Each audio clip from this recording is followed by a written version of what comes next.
This one is a doozy. It was viral in China, and it all kind of unfolded January 2023, so like 4 or 5 months ago. A guard was patrolling the high school grounds. He worked for this massive boarding school. And when I say massive, I mean, I think they owned close to 600 acres of land.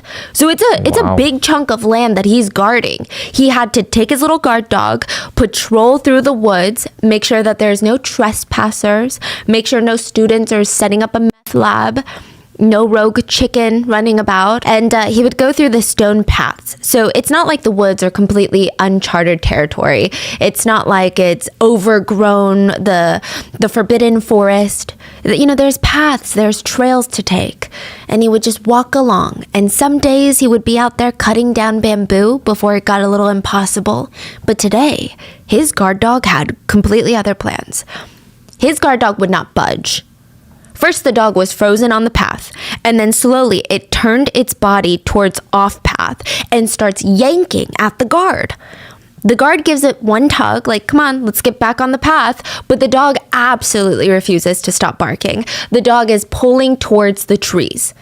The guard is, kind of curious. Normally his job is very calm, very peaceful even, but recently the disappearance of a high school student at the school, things had been different since then. So even walking through these woods, it made him feel a bit unsettled. It sent a chill down his back. He took one step off the path onto the crunchy leaves. The dog pulled on the leash until finally both of them were walking off the path and towards this abandoned shed on campus. Okay, it's not necessarily a shed per se. It's more like 4 brick walls that were set in place, and inside it was used to storage things so that they wouldn't be in plain view. And outside the 4 walls, there were linings of trees, like think privacy trees, but they're really tall, they're really big. They've got these humongous branches. It's honestly kind of confusing, so I'm trying to simplify it to make it digestible. The guard dog stops abruptly at this shed, and his leg and tail is stiff. Like all of his legs, his whole tail, his whole body is stiff. His head is pointed upwards like an arrow, and the guard stares at his dog, follows his gaze to see where is my dog looking, and at first he just sees trees. And then he's like, wait, what is that? In between the wall and the trees, in this small little gap, there was a body hanging. The 15-year-old student that had went missing 3 months ago had just been found on campus hanging from a tree by a pair of shoelaces. For the past 126 days, it seemed like the whole nation of China had been looking for this student. The campus had been turned upside down by investigators. I mean, it was absolutely gnarly. How on earth was he found just in the open on campus? This is a case that would bring conspiracies of a essay ring in school, a principal running an essay ring, a chemistry teacher that wanted to commit the perfect murder using chemicals, and even school bullies. Because of just how bizarre the death of this student is, it seemed like every conspiracy made sense. This was huge. Yeah. Like I was reading news about people were saying like there was panda blood. It was a blood donation. Yeah, they were saying some governor needs some organ and then they kidnapped the kid for the organ. Yeah. It was huge. Huge. And the conspiracies are wild. So let's talk about the case of the missing boarding school student. And this is a case that seemed to drive practically all of China mad.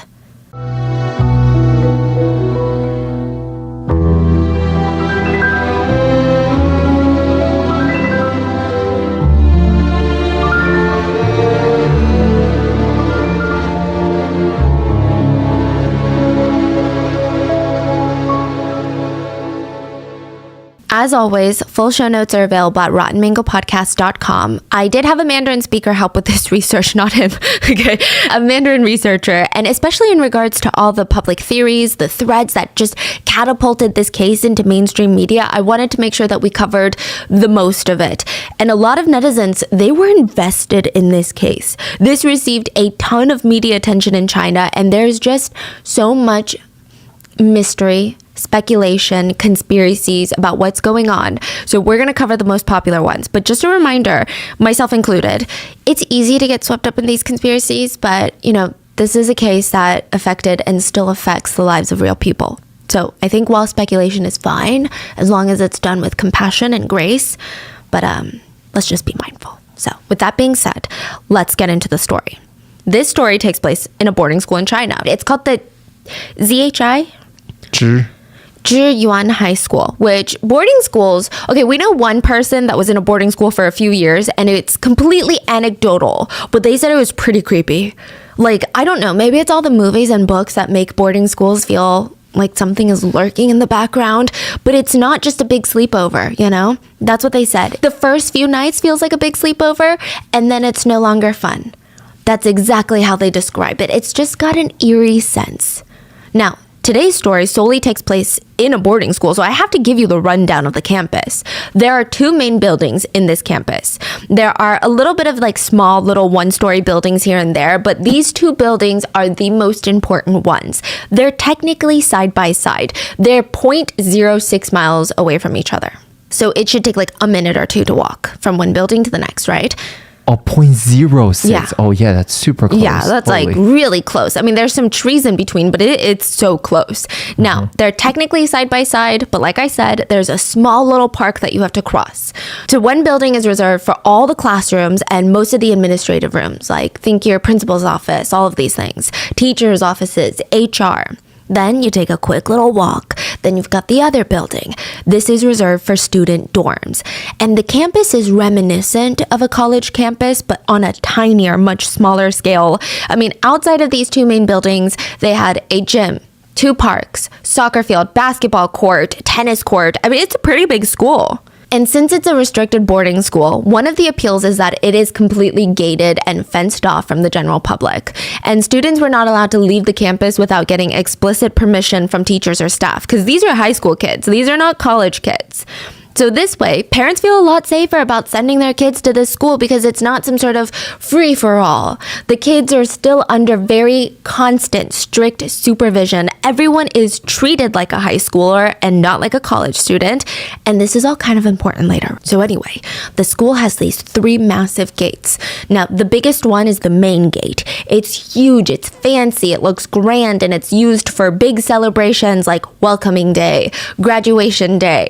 And then you have a second gate, you know, a much smaller one. And this one is used for outsiders to come in. So when you have parents visiting, maybe potential deliveries, they come in through this gate. Those types of instances, outsiders coming into the school. Then you have the last gate, the smallest gate. This was typically used solely by staff and students. Staff when they're coming in for work and students when they have permission to leave or for whatever reason. And side note, okay, this boarding school is kind of unique. This is the absolute first time that I've ever heard of this. And I don't know if it's common in China, but parents could board with their students. What do you mean? So each dorm room typically has a bunk bed and 2 students are placed in the room. So one gets the top bunk, one gets the bottom bunk. But sometimes one parent will choose to stay with their kid at the school. So they share a room and they share the bunk beds.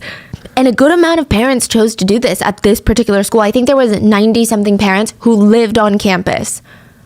That's my biggest nightmare as a parent. You know, China's parents are so obsessed with kids' grades. It's almost like, let me live with you so you don't have to worry about your day-to-day. Oh. So all you can do is study. Yes, that's exactly why. So while the kids focus on studying, the parents will focus on tidying up, cooking meals, running errands, cutting up fruit, just making sure that their kid is actually studying. Yeah, so back to the setup of the school. It's gated, and the fact that the most of the school was fenced off was pretty impressive, considering the fact that the school had 2 parks on the property. Students were allowed to use them, and this is, again, not like some sort of forbidden forest type of scenario. One of the parks is about 4 acres, very, very small, and the largest one was about 589 acres. Jeez. Yeah, so to put it in perspective how massive that park is, it takes an average student about 2.5 minutes to walk through the 4-acre park. Right. It takes about 6 hours to walk through 589 acres. 589 acres? Yeah. Central Park is 843 acres. Oh, yeah. This one is like more than half Massive. of that. That's Wow. crazy. Wow. Yeah. So it's huge. I mean, the big park is huge, but again, don't get me wrong. It was designed to be somewhat usable for the students. There were these paved stone walkways. There were these trails that led through it. So if you want to go hiking or if you wanted to go sit on a bench inside the woods, students could do that. It's not like this wild, haunted, overgrown, uncharted territory that's just looming behind the school like, oh, I'm going to kidnap you. Students would actually frequently wander through the park looking for a quiet, peaceful place to put down a blanket and to study. Now, on October 14th, a 15-year-old student by the name of Hu Xingyu, let's call him Xing was not looking for a peaceful place to study. Instead, on October 14th, he walked into those woods and he never came back out alive. The last time that he was seen alive was October 14th, 2022 at 5:49 p.m.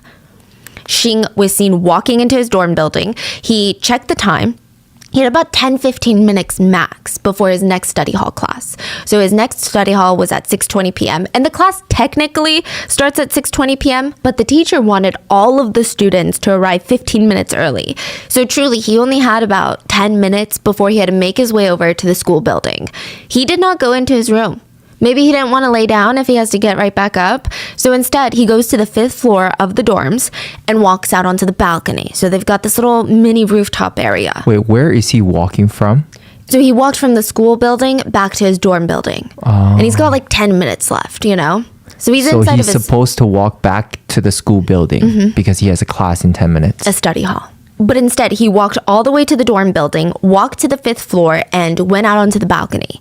Now, this balcony overlooks the forest/park behind the dorm building, and he's just standing there alone, staring out into the woods. So he spends about 2 minutes there, and CCTV does see him heading out at 5:51 p.m. So we see him walking to the balcony and then walking out at 5:51. He was just there for like 2-3 minutes. That's it. So now he's like, okay, I gotta cross the small park to get to the main school building to show up for my study hall.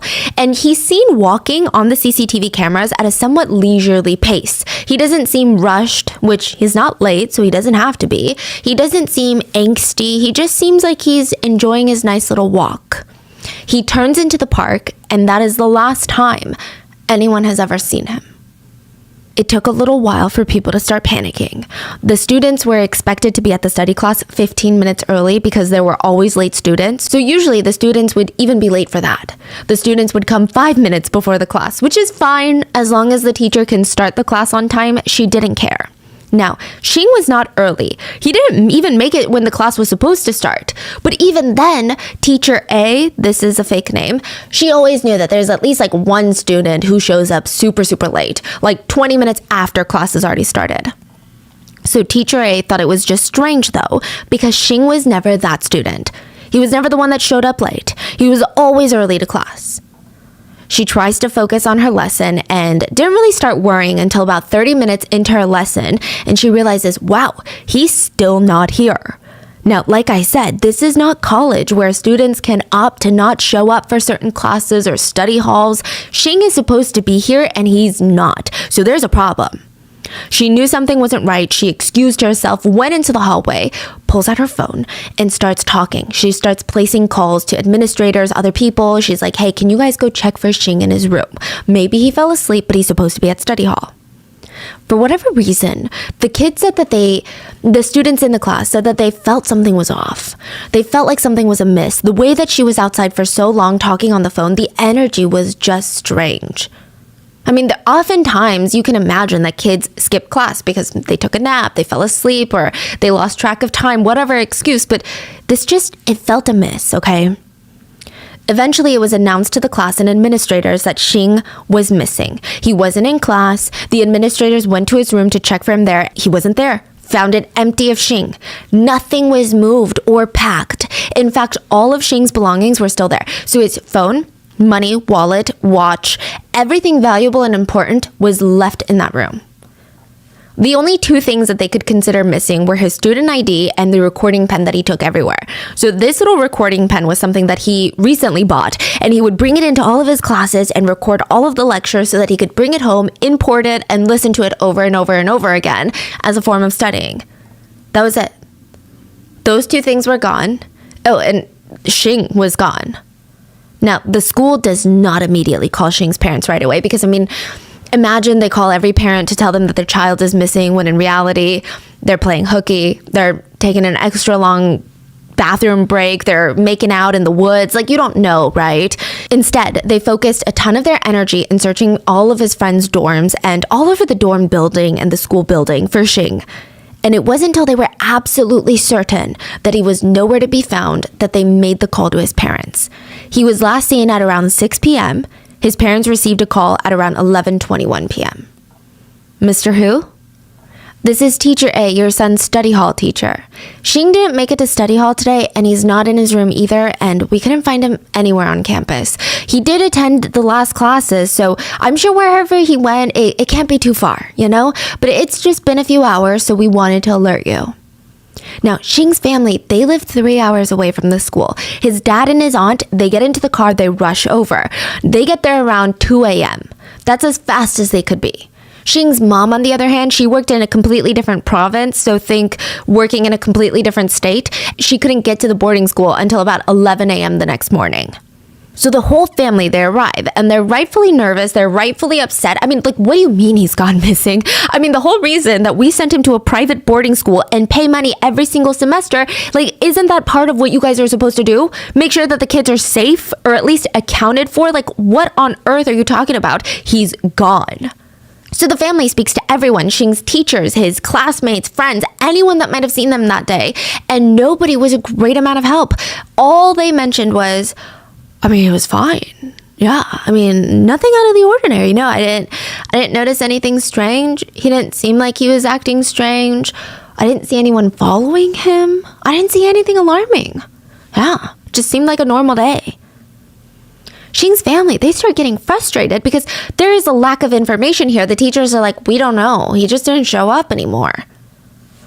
They're like, we are not communicating. I feel like we're not even speaking the same language. So they proactively, they print a ton of missing posters for Xing, place them all over the school. They had his picture in big, bold red letters. It read, missing person, 15-year-old male. No device with him that can help him communicate, only has a recording pen with him. He was last seen wearing a white t-shirt and a black zip-up hoodie, short hair, glasses, and was wearing black pants with white stripes down the side. If you have any information that leads to him being found, we have a reward of $7,000. Now, Xing's family, they stand at the massive gates of the boarding school, and anytime a staff member, a student, a parent, anyone, a passerby, a regular civilian, they would pass out these posters. They placed these posters all over the outside of this boarding school so that just regular civilians with no association to the school would also be on the lookout. The family was desperate. The police do get involved pretty quickly, and okay, even though the police get involved, the way that they're looking for Xing is very different. I think that the parents wanted them to look for Xing with such urgency, and it would be classified as like a criminal case. Xing's family is like, you need to look for him as if someone kidnapped him. However, the police went in there and looked for Xing as a missing persons case. So they did this with a little bit more leisure. But missing person is...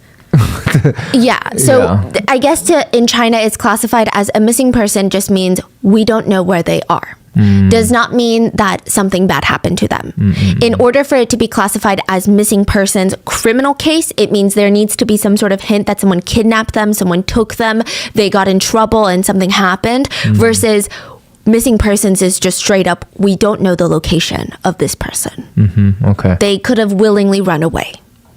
Yeah. I guess it's all very similar, huh? To the US, yeah. I mean, we just classify it as like a runaway versus a missing persons, but same thing, right?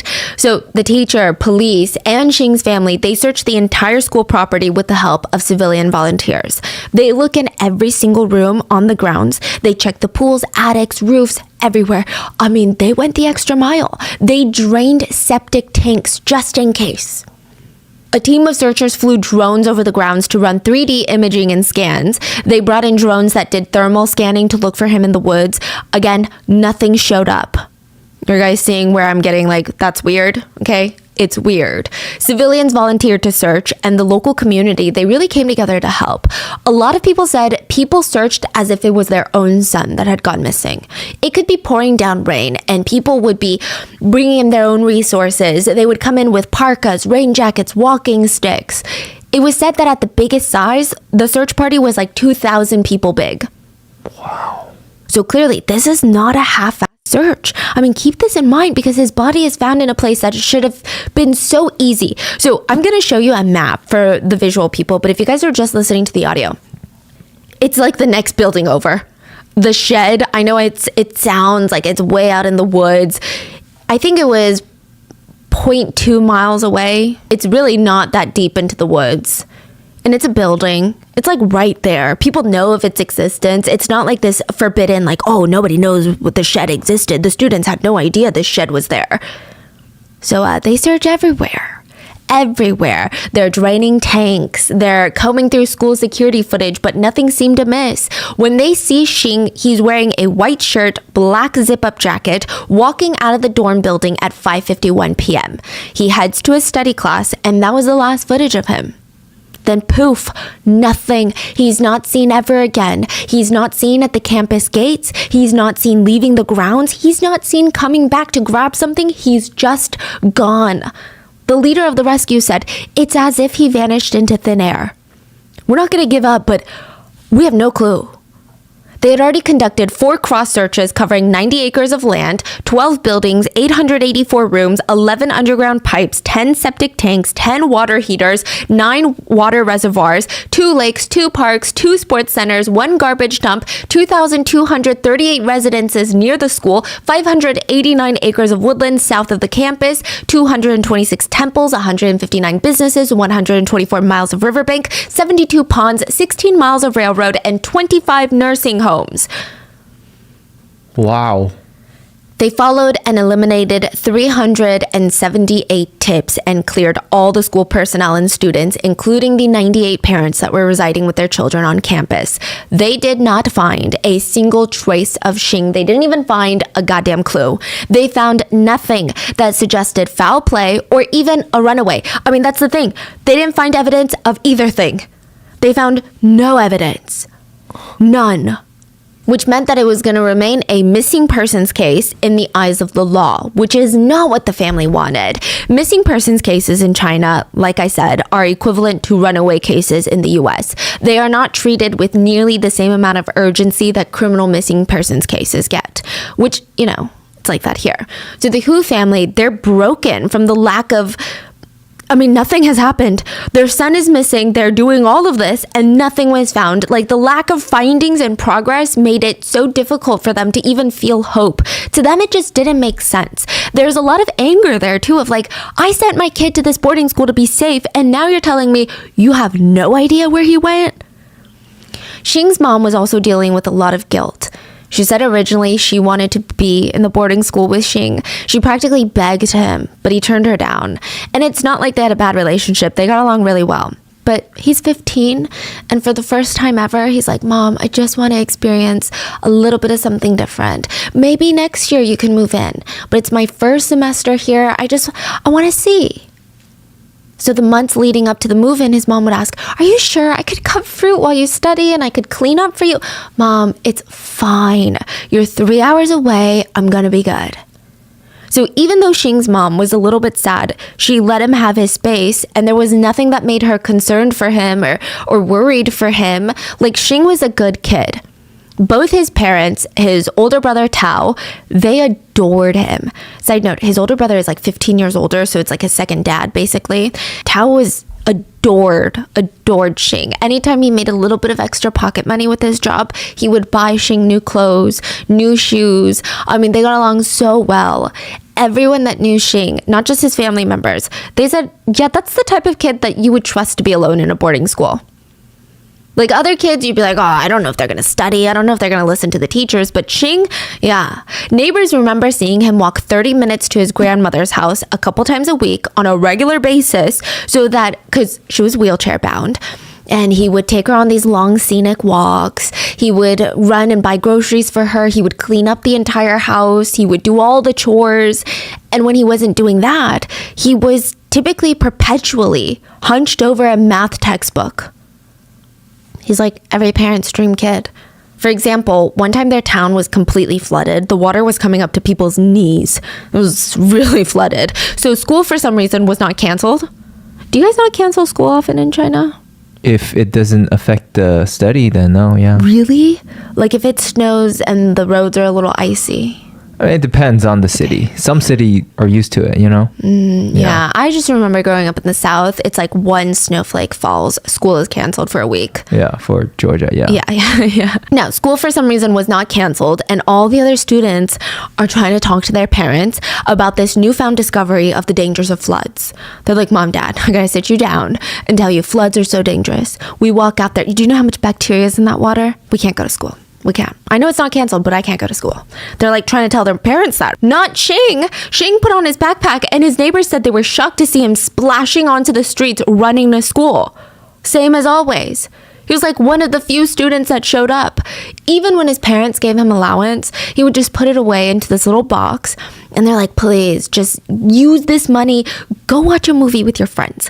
Like, you got to put down the math textbook. We're thinking that you're becoming a little bit antisocial. And he refused. When he felt like he had saved up enough, he would present this little box of cash to his grandma. And she would be so upset. Absolutely not. I'm not taking that money. So when his grandma refused, he would use the money to pay for his own school fees. Like, what kind of kid is selfless enough to do this? And it's not like the family was financially struggling at the time. It wasn't a situation where they were emptying out the last of their pockets to send their son to school. He just felt really guilty to use it. I mean, they just had a little bit of extra and gave it to him. That's it. So it really doesn't seem like the type of kid to run away or skip boarding school because he doesn't like the studies or get involved with the wrong type of groups. The extent of his wild streak or his rebellious teenage years was watching anime. And that's not even rebellious. That's just called de-stressing. And of course, he never watched so much that it would affect his grades. Like, he would finish all of his studies before he watched anime. Like, this was their son, and now he's missing. And the authorities were hinting at the fact that maybe Xing had walked off the campus by his own free will. They argued that maybe Xing just got tired of school and left. He's over it. He doesn't want to study anymore. He snapped. That was the best explanation that existed. And the family was like, no, absolutely not. They argued that is logically incomplete. You can't just say that because you can't find anything else. You can't be like, because we can't find evidence of anything else, we think this is the theory. If you want to argue that he walked out of campus, you need a witness or you need evidence to make you believe this theory. Something that would bolster this waterless, baseless theory. And it's, what are you saying? It doesn't make sense, okay? So a month into the search, the Hu family lawyered up and released a statement. The statement was titled, Suspicion of a Campus Burial Case in Shaanxi. So they were requesting immediate criminal investigation.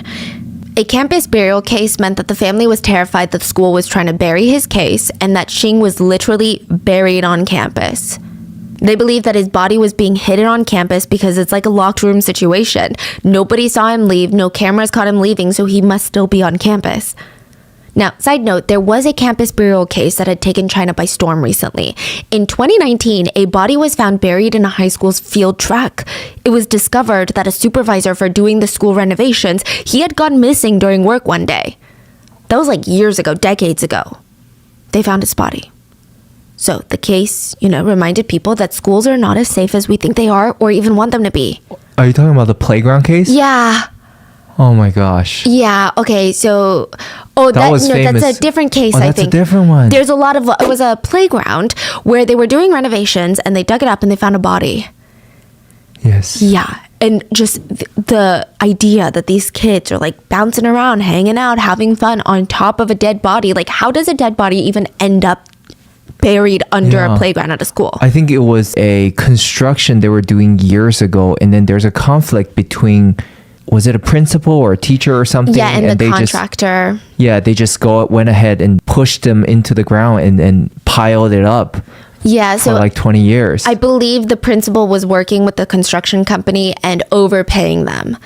So they were saying, oh, if the construction actually costed like $50,000, they would overpay them to $100,000 and then split that extra profit. One of the teachers found out. And they killed it. Yeah, Buried because it. the construction company and the principal had relations. Wow. Yeah. I've talked about this before if you guys follow us on YouTube, but before I met my fiance, I went through a phase in my life where I struggled with debt, okay? I had credit card debt and I was so stressed out by it that I thought I could shove all of that into the closet, and if I don't look at it, it doesn't exist, right? It only made the problem worse, I tell you. It only made it worse because, yeah, duh. But I guess I just didn't even know where to start. It was such a painful process for me, and it doesn't have to be for you. I wish there was a better solution back then for me. But if you're in that place right now, let me tell you, PDS Debt. PDS Debt has customized 0% interest options for anyone struggling with credit cards, personal loans, collections, or medical bills. If you're making payments every month on your debt and your balances aren't going down, this program is for you. PDS Debt rolls all of your payments into one low 0% interest monthly payment. And everyone with over $10,000 or more in debt qualifies. There's no minimum credit score required, bad and fair credit accepted. Like, where was PDS Debt years ago? Because this would have truly made my life so much less stressful.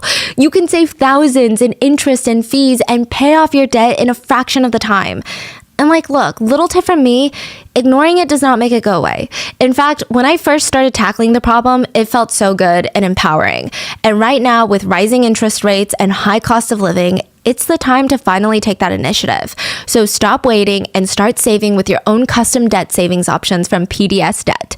PDS Debt is offering free debt analysis to our listeners just for completing the quick and easy debt assessment at pdsdebt.com/mango. That's pdsdebt.com/mango. Take back your financial freedom today by visiting pdsdebt.com/mango.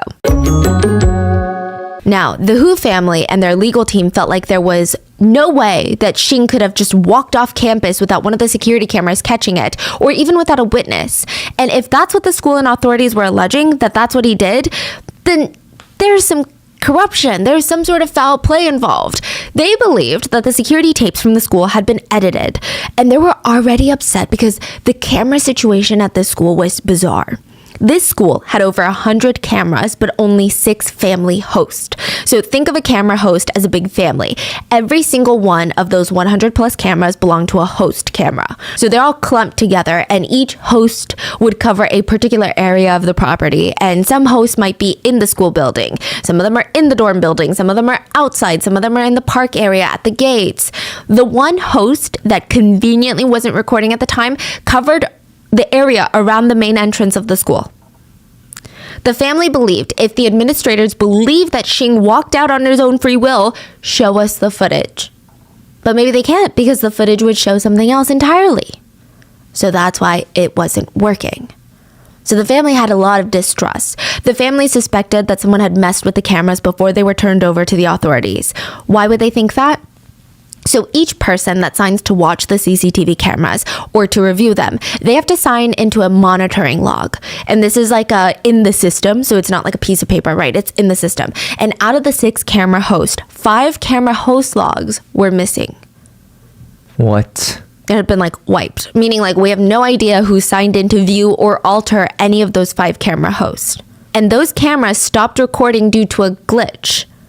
So after he was seen walking out of the dorm and into the park where there's no security cameras, the cameras stop recording, and they don't start recording until around 1 a.m. the next morning.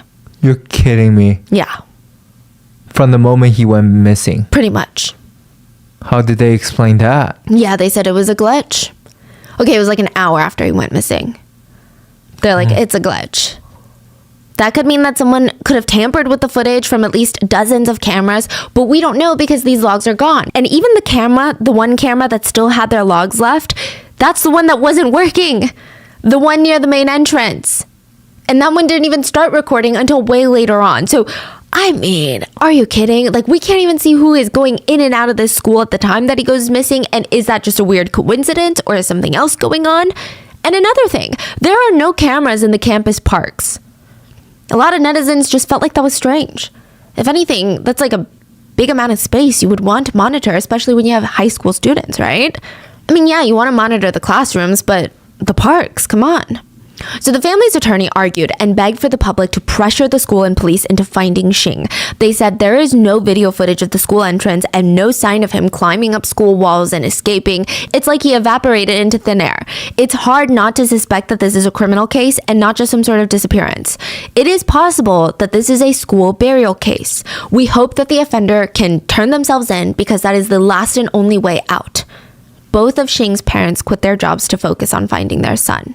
They argued, yes, there are no signs of foul play, but there's no evidence that he left on his own accord. We need to push this to be a criminal investigation so we can find out where he is. Things are not adding up. Mrs. Hu held a press conference, and it was very hard to not sympathize with her. She had Xing at 40 years old, and she just wanted to do everything to give him like the most happy upbringing, and then this happens?今天过年啊，心雨，你在哪里？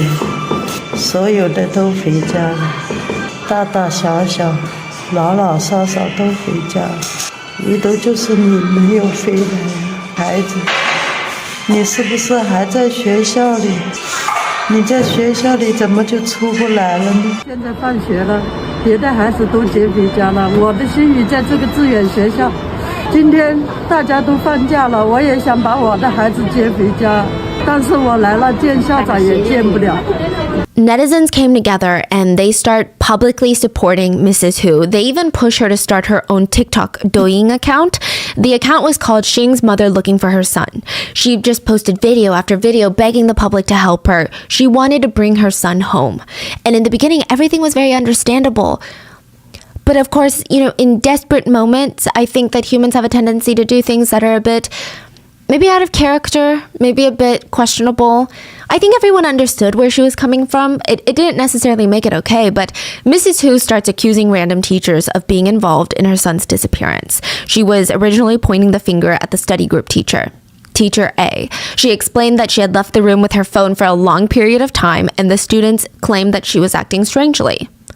She also stated that Teacher A not calling Xing's parents immediately was a very strange thing to do. But I don't know, I find that a pretty reasonable reaction. Like I said, you can't just call parents every time a kid doesn't show up to class because you would have a lot of disgruntled parents. I don't know if I would have waited 5 hours, but I think it's not too unreasonable. Now, netizens disagreed with her slandering a teacher without any concrete evidence, but it's hard to turn on the Hu family. I mean, they would camp outside the school gates holding up signs that read, "Give me back my son." Like, it was heartbreaking. If you see the deterioration, Mrs. Hu looked like she had lost 50 pounds in a month. I mean, she looked frail, she looked weak, bystanders could do nothing but watch. I mean, she was fixated on finding her son. The family hired professional rescue canine teams from the other side of China to come and search the campus. The dogs only signaled near the stairs of the dorm building. Keep that in mind. But otherwise it checked out. It cleared. It looked normal. The security footage in that area didn't show any sort of weird happenings either. The family hired a security engineer to help them go through the school security system to see if it was tampered with, to get some sort of clue. If her son walked out fine, which way did he go? Did he leave with someone? Did someone stop and talk to him? Like, was he taken? That's what she wants to know. Once it was revealed that she was going around hiring her own detectives, people start speculating. Wait, why would she have to hire her own detectives if the school is helping? Maybe the school is not helping. Maybe they're not cooperating. Why would the school not want to cooperate? Netizens started spreading a rumor that Mrs. Hu was offered $300,000 to keep quiet about the case. The rumor started because she stopped posting on Douyin. It's unproven to this day if this offer was made, but it's clear that she never took it if it was, because she continued to post later on. She also said that she spent her own savings to hire these third-party professionals. It was also discovered that there were 13 cars that were in and out of that school around the time that Xing vanished. They were all cleared by the police. But one of them was an SUV that was caught parked near the cafeteria, near where Xing was walking. And the Hu family believed that this SUV could be the answer to all their questions. Maybe Xing was put into that SUV, driven out of the school, and that's why you don't see footage of him leaving. Again, the police tell them, listen, we cleared every single driver, including the SUV driver. But the Hu family do not trust the police. Like, what was the car doing there? Fine, then tell us. What if the car was the one that carried our son off campus? Like, how do we know? Finally, near Christmas of 2022, Mrs. Hu posts on Douyin. She rants about the only way that she could talk to the principal was through social media because he refused to get in contact with her, to even talk to her. Yeah, you better believe that set off netizens, okay? It was like a bombastic side-eye. Like, what are you talking about? The principal, where your son went missing on his campus, refuses to cooperate with you? Very strange. She publicly asked the principal a series of questions. 1. Principal, you were off the day that my son disappeared, so you were not on campus. But at 5:51 p.m., you were seen rushing back to the school. Did you rush back to the school to mess with the security tapes? 2. Why was there an SUV parked near the cafeteria? The SUV wasn't caught on your security cameras, but did you know that the SUV was caught on a different camera? The SUV was sitting there for about 6 minutes. Was Xing taken away in that SUV? 3.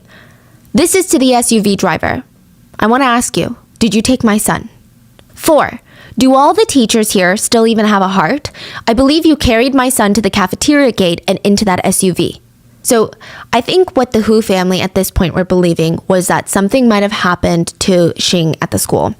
Maybe bullies had hit him, maybe an accident had occurred, maybe a teacher had abused him, maybe he died suspiciously and they wanted to get rid of all the evidence. Because a death on campus is probably worse than a disappearance, because a disappearance you could say, well, it was a troubled teen who wanted to run away. Whereas a death, I mean, a lot of parents would pull their kids from this private school. You have to remember, it's not even a public school. They get all their funding from tuitions. They need parents to trust this establishment. 5. Question to the principal and the SUV driver. Where did you take my son? Now, most netizens were supportive, but it felt like Mrs. Hu was unraveling online. They commented, Mama Hu, just please take care of yourself, okay? Leave it to the police. Side note, the police did investigate the SUV driver and they said that it was completely normal. He's cleared. But that doesn't stop the internet from doing what the internet does best. Random accounts start popping up alleging some sort of relationship to the investigation and stating that the SUV driver was guilty of murder and was currently confessing to the crimes. Social media ran with it, reposting that one random person's video, and that video got about like 800,000 views in like an hour or two. Wow. Yeah, it was later proven to be false, but the impact was massive. Even mainstream media started running with it without fact checking, just stating that the SUV driver was the killer. The case flew to the top of online public attention. I mean, this is really when it catapulted, because not only did mainstream media say they found the killer, but they also had to backtrack and be like, just kidding, the SUV driver has been cleared. So now all of China is like, wait, what is going on over there? Why is the even media forking it up so bad? Now, most netizens are good people that just want to help. There's going to be a few rotten ones in the mix. So with this case, there were 2 primary rotten ones. One man who claimed to know privileged information about what happened to Xing. He stated that he was trying to bring Xing home and he just needed to get in contact with Xing's family to pass along all this vital information. Netizens tagged the Hu family till finally Xing's uncle got in contact with this strange man on the internet. The man was looking for 5 minutes of fame. He told the family the only way he could help bring Xing home was if they told him everything about the investigation. All the confidential privileged information. The family and the rest of the public had an inkling that this guy just wanted all this privileged information so he could be the first one to break the news online and become some sort of breaking news crime reporter. Wow. Just wanted the views. The family rejected his help and this man lashed out. He went from being pro-Hu family to the biggest hater of the Hu family. He went online to allege and accuse the family of faking this disappearance so that they could get some sort of money or compensation from the school. He even accused the family of being the reason that the son disappeared. They were willing to sacrifice the son so that they could get paid out from the school. Another really shitty situation to come out of this was, and this makes me really scared for the future, someone deep-faked Mrs. Hu. Using her videos online, they deepfaked her face and voice and started multiple new accounts where they were using the AI deepfake, asking netizens for donations. Wow. A lot of people donated. Mrs. Hu had to come out and state on the record, "We did not ask netizens for donations. We will never ask netizens for donations. Thank you all for supporting this case, but do not be fooled. We want to establish this as a criminal case. That's what we want. We want the truth." That's it. So the whole case was turning into a mess. But regardless of the public attention to the case, there was a lot of pressure on the school, the city, and the government to figure out what the hell happened to Xing. Netizens started doubting even the efficacy of the searches. They wrote online, usually when a search party is that large, like 2,000 people large, they already have some sort of clue or purpose for the search. It's well organized. It's not just, hey guys, we're just going to go out into the field and look around. But as for Xing's case, there's no leads, no proof, no organization. It feels like he went missing inside the school. If they really wanted to search, they should start from the teachers, students, and parents that were in the school. There are still suspicions that the CCTV camera was tampered with. They should start with the security guards. Plus the places that were searched besides all the houses or all the public places that people pass through each day. Xing has been gone for almost 90 days. If traces of Xing were there, they would have been discovered a long time ago. So basically saying, even right now, the police are searching random places that don't even help the search. To make matters worse, at the end of the year, at the end of 2022, when Xing's mom went to the campus to search more for her son, they would not let her inside. She told netizens, "My son is in that school and I want to bring him home, but now we can't even enter the school. I want to see the principal, but I can't even do that. They won't pick up any of my calls." This enraged the public even further, which resulted in reporters and civilians lining up at the school gates to get information and to protest. The boarding school went into intense lockdown. Absolutely no outsiders were allowed inside the school gates. Reporters noted that the school was putting up new barbed wire fences along their eastern fence, which I get it, you want to protect your students, but overall, not great for optics. The school just kept finding itself in hot water. Immediately after, students had leaked messages that they were getting from administrators of the school, and the school was telling all the students and family members, keep quiet about this case. They stated rather bluntly that any student found discussing this case, even amongst each other, would be expelled. What? Which feels like they're hiding something to netizens. Netizens took to Weibo to argue, if we don't find this kid, all of China will come for this school. The police and the school kept arguing that Xing must have left school because he was unsatisfied with school. He was a runaway. Netizens argued, okay, give us clear footage of him leaving or else we don't believe you anymore. Now, we slowly start charting into the conspiracy territory here, but Xing's mom posted a few pictures of notes that Xing had written in the margins of his school books. Most of it looked like random scribbles or doodles, like the kind that you would draw when you're bored in class, but some netizens went overboard in trying to analyze every single piece of writing, like every single scribble suddenly became a clue. It became certified evidence, like literally every clue. I'll give you an example. On one page, he wrote lamb skewers. So netizens suspected that he had skipped class to eat lamb skewers and that he was kidnapped at a lamb skewer shop. They all tried to figure out where all the lamb skewer shops in the general vicinity were. And like, okay, as far as investigative work, that one isn't that bad. I can see where you're going with it. It makes sense. But then there were the weird ones. Like he had written down numbers and some of the numbers weren't that clear, but there was a 4 and a 7 close to each other. So a suchi, which apparently if you use wordplay, it can also mean period of death. Oh, yeah, okay. So they thought that maybe he was being stalked or he knew that he was going to die soon, that someone was creeping him out. The other numbers were 140, 50, 7,000, and 6,000. For some reason, netizens started speculating that he was burned to death, and those were the temperatures of the furnace that he had been burned in. Yeah. I think it was around this point that netizens caught themselves going too far and they start reminding everyone, let's reel it back in and stop these baseless rumors because we're becoming unhinged. But because everybody is getting so wrapped up in these conspiracies, the case becomes bigger than it ever was before. I mean, it was gaining so much attention that it started backfiring and harming the investigation.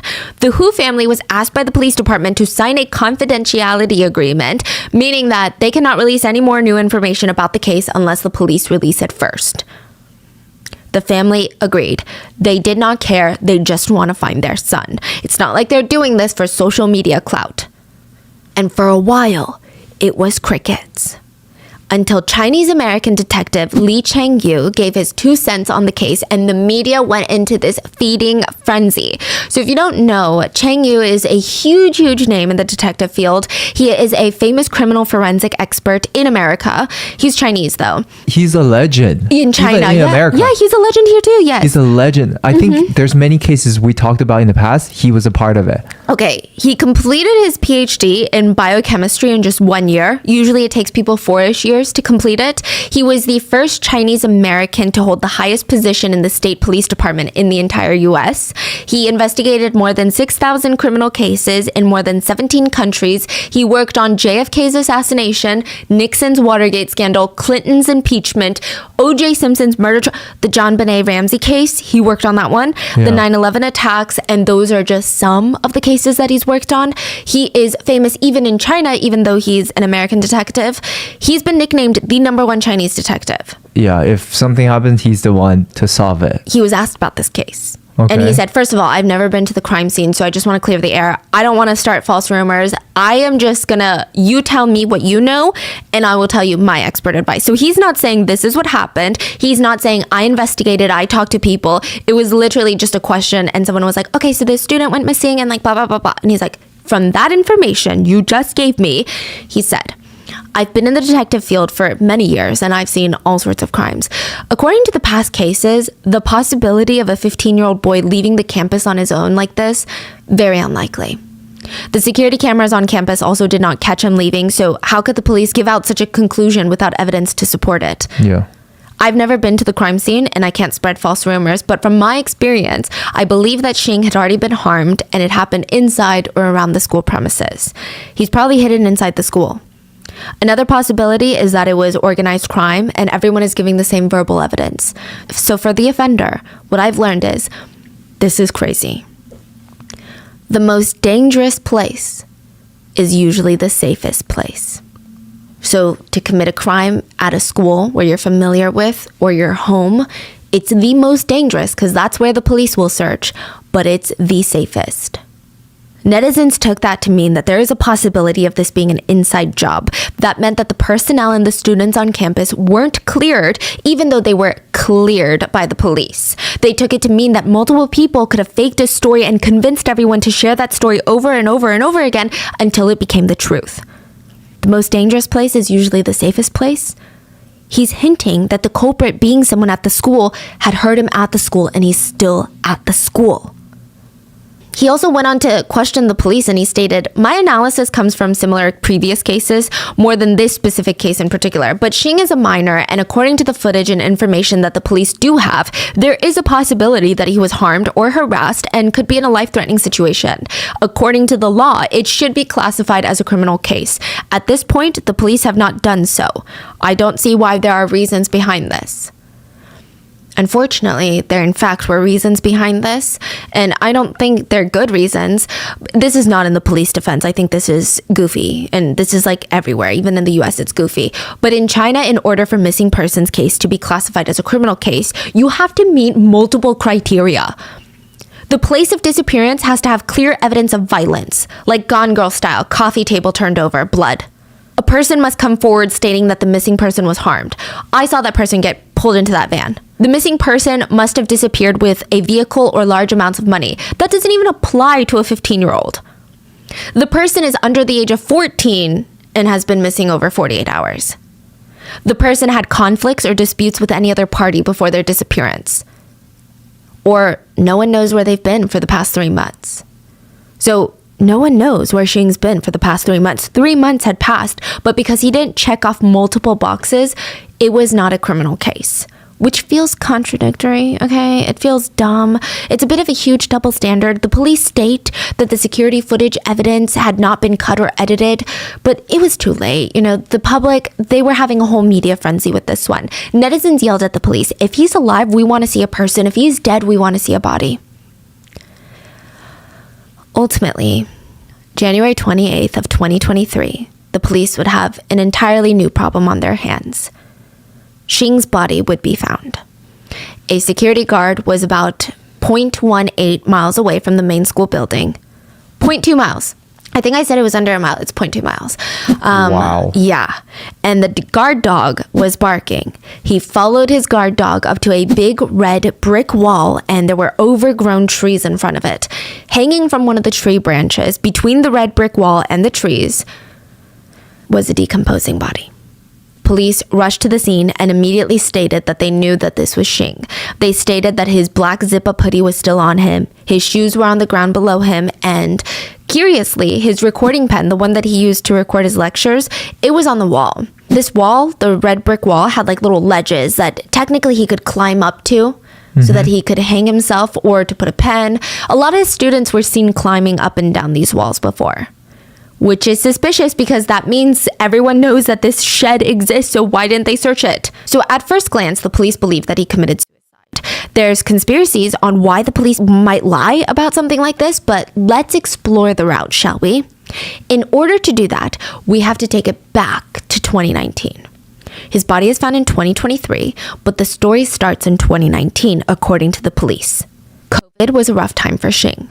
His grades started dropping. He was like the ultimate student until COVID. And not because he was watching too much anime, but COVID hit China sooner than it did the US, obviously. So Xing was already doing online school in 2019. And for the first few months, he did okay. But like a lot of other students, the lack of routine, communication, motivation, even the lack of interpersonal connections, Xing starts declining in his performance. It was just so mundane he couldn't focus. He spent the last 2 years of middle school like this until June 2022. He took the high school entrance exam. In China, there's not just a college entrance exam, there are high school entrance exams. The higher you score, the better the high school that you get placed into, which is insane because the high school kind of sets you up for the college that you go to, which sets you up for life. So by the time that you're in 8th grade, your whole life is in the trajectory of this one freaking exam. Insane. I can't even. So most middle schoolers in China are probably more stressed out than a 40-year-old in America. Like the amount of pressure they face is astronomical. So Xing knew his grades had been slipping recently with all the online classes, but he had been preparing for these exams since like the beginning of his life, okay? He was stressed, but he was ready until he wasn't ready. The stress weakened his immune system, and just a couple days before his exam, he came down with a massive fever. Oh my God. But you can't just skip it. Because you got sick, you got to be like hospitalized for them to even allow you to retake this exam later. It's that serious. So he shows up, takes the test, and ends up getting a 531 out of 850. Out of the 1,300 students in his school that took it, he ranked 650th, which is kind of like smack dab in the middle. He was an average student. He was devastated. The high school that he had been fixated on his whole life since he was in elementary school, he's like, this is the high school I want to go to. He had just missed the cutoff by like 19 points. So instead of attending his dream school, his parents got him into a private boarding school in a different province, which is why they were like 3 hours away. I believe the tuition for this place was about $5,000 a year. And his parents asked him multiple times if he wanted them to stay with him, but he declined every single time. He just wanted to experience something different, something new. So when the semester starts, they get him settled in his room, they meet his roommate, and then tearfully, they leave. Now, they told him, you gotta call us anytime, okay? All the time. Xing stayed true to his word. He called his parents very often, and he had typical teenager responses to everything. Classes are fine, schoolwork is fine, homework is fine, yes, mom, I'm eating. And for a while, Xing was able to hide the truth from his parents. The fact that he wasn't doing well, not just academically, but mentally. Xing was in a precarious situation. So the way that he was ranked in this new high school was he was ranked high enough to be placed in all the top classes. But because he had just made the cutoff, he was constantly falling short and ranking the absolute lowest in all of his classes. So you're saying like, let's say there's 1,000 people in grade 8. He's like top 200, but each classroom has 200 students, so he's like the last person in that first 200 class. Which is what he sees on a daily basis. Yeah. Isn't that like sad and ironic? Yeah. Like you do well, but it's bad for you to do well. You might as well have been placed in the class right underneath so that you could be the top of that class, right? Yeah. So it was really hard for him. And unlike a lot of the kids that went to the school, Xing was born to a very, very average family. And one of the main things that they tell you, no matter what country you're in, one of the easiest ways to escape your socioeconomic class is to get a high education. I'm sure he heard this over and over again and believed he was taking this one and only chance for not only helping himself, but also his family, his parents. It felt like no matter how hard he studied, he just couldn't improve. And then slowly it started feeling like, what is the point of studying if I can't even improve at all? Like, what is the point to any of this? By September 2022, Xing was allegedly so frustrated and helpless, he told his mom all of these things. He just asked, can I please just drop out? Xing, you've only been there for a couple months. And of course, it's going to be hard. It's going to be an adjustment period, but you've always been a good student. You're going to get better with time. Don't drop out. Just give it a little while longer. Xing was not having it. He told her passionately, I hate studying. I don't want to be here. I hate it here. His mom reassured him that the beginning of October was a national holiday, so that they're going to pick him up, go home. He's going to have a few days at home and it'll be great. Like maybe you just need a week off to take your mind off of things. Now, on this visit home, everyone noticed that Xing was not acting like himself. I don't think that he was acting so abnormally that warranted people to be like, oh my God, I'm so worried. I need to do something about it. But for example, he was talking to his grandma on the phone and she's like, oh my God, I didn't know you were in town. Like, when are you going to come visit me? And he snapped on her. He said, I don't have to come visit you every time I'm in town. You know that, right? It was so out of character. But people forgot about it because just 2 days later, he visited his grandma, helped with the chores, and everything seemed normal. Everyone seemed happy. Once break was over, he went back to school. That was the beginning of October, like the first week. October 14th, he went missing. So they're confused. I mean, Xing's family, they're confused at how quickly things might have developed. It didn't even cross their minds that he could have hurt himself or that he even wanted to. They never suspected a single thing. Now, authorities believe that he climbed the little ledge of the outer shed walls to tie both of his shoelaces to a tree branch and then around his neck to sustain his weight. Then he jumped from the wall ledge, letting gravity do its work and effectively ending his life. He would have to climb 15 feet up the wall, which is not impossible. Witnesses have stated sometimes students would climb up the shed walls. Not often, but it's been done before. The police believe that he put his recording pen down on the wall ledge, then jumped. That was the initial working theory. But just because something looks like it doesn't mean it is, right? That's what the family and the internet argued. The family argued, yeah, he was going through a hard time, but he would never do something like this. And with the amount of distrust the netizens already had for the police and the school, everyone wanted concrete proof that he did this. They're like, where's the letter? Where's the note? Things just aren't adding up. What about the recording pen? Oh, we're going to get there. So the netizens, they're like bombarding the police with all of their suspicions, and there's a lot of suspicions. First of all, the location of the body. You guys are so close to the school's main building. This is less than 0.2 miles away, and after that long list of searches that I purposely read to you guys because that was released by rescue teams to be like, look at how much we've searched. How the hell was his body not found? And sure, you could argue that his body was hidden by trees, but like, how the hell was the search that bad then? That inefficient? And what about the smell? Trees don't hide decomp smell. The police stated that the body's decomp was so bad, his skin had practically turned into leather. How could nobody smell that? There were even dogs brought in to sniff out cadavers. Netizens speculated that Xing was killed elsewhere and his body was brought here after the search parties were done. Then there were other things. Xing's body had no signs of a white t-shirt on, but he was seen on CCTV cameras wearing a white shirt underneath his black jacket. And speaking of black jacket, his black jacket, oh, this is weird, it was on backwards and zipped all the way up. So imagine you have a hoodie zip up, you put the arms in, and the hood is in front of your face, and you don't put the hood on your face, but you put your arms to the back and you zip up all the way. Oh, that is so weird. And nearly impossible. I mean, I guess it'd be possible if you put it on like a crew neck. Yeah, at what situation would you do that? Yeah. That is so unnatural. So unnatural. I mean, maybe he wanted to put the hood on to cover his face and then it fell off, but it's still very People tried to do it at home, and netizens found it nearly impossible to zip it all the way up in the back. Even the most flexible people were struggling to do this, and you're telling me that in his last moments, that is what he chose to do?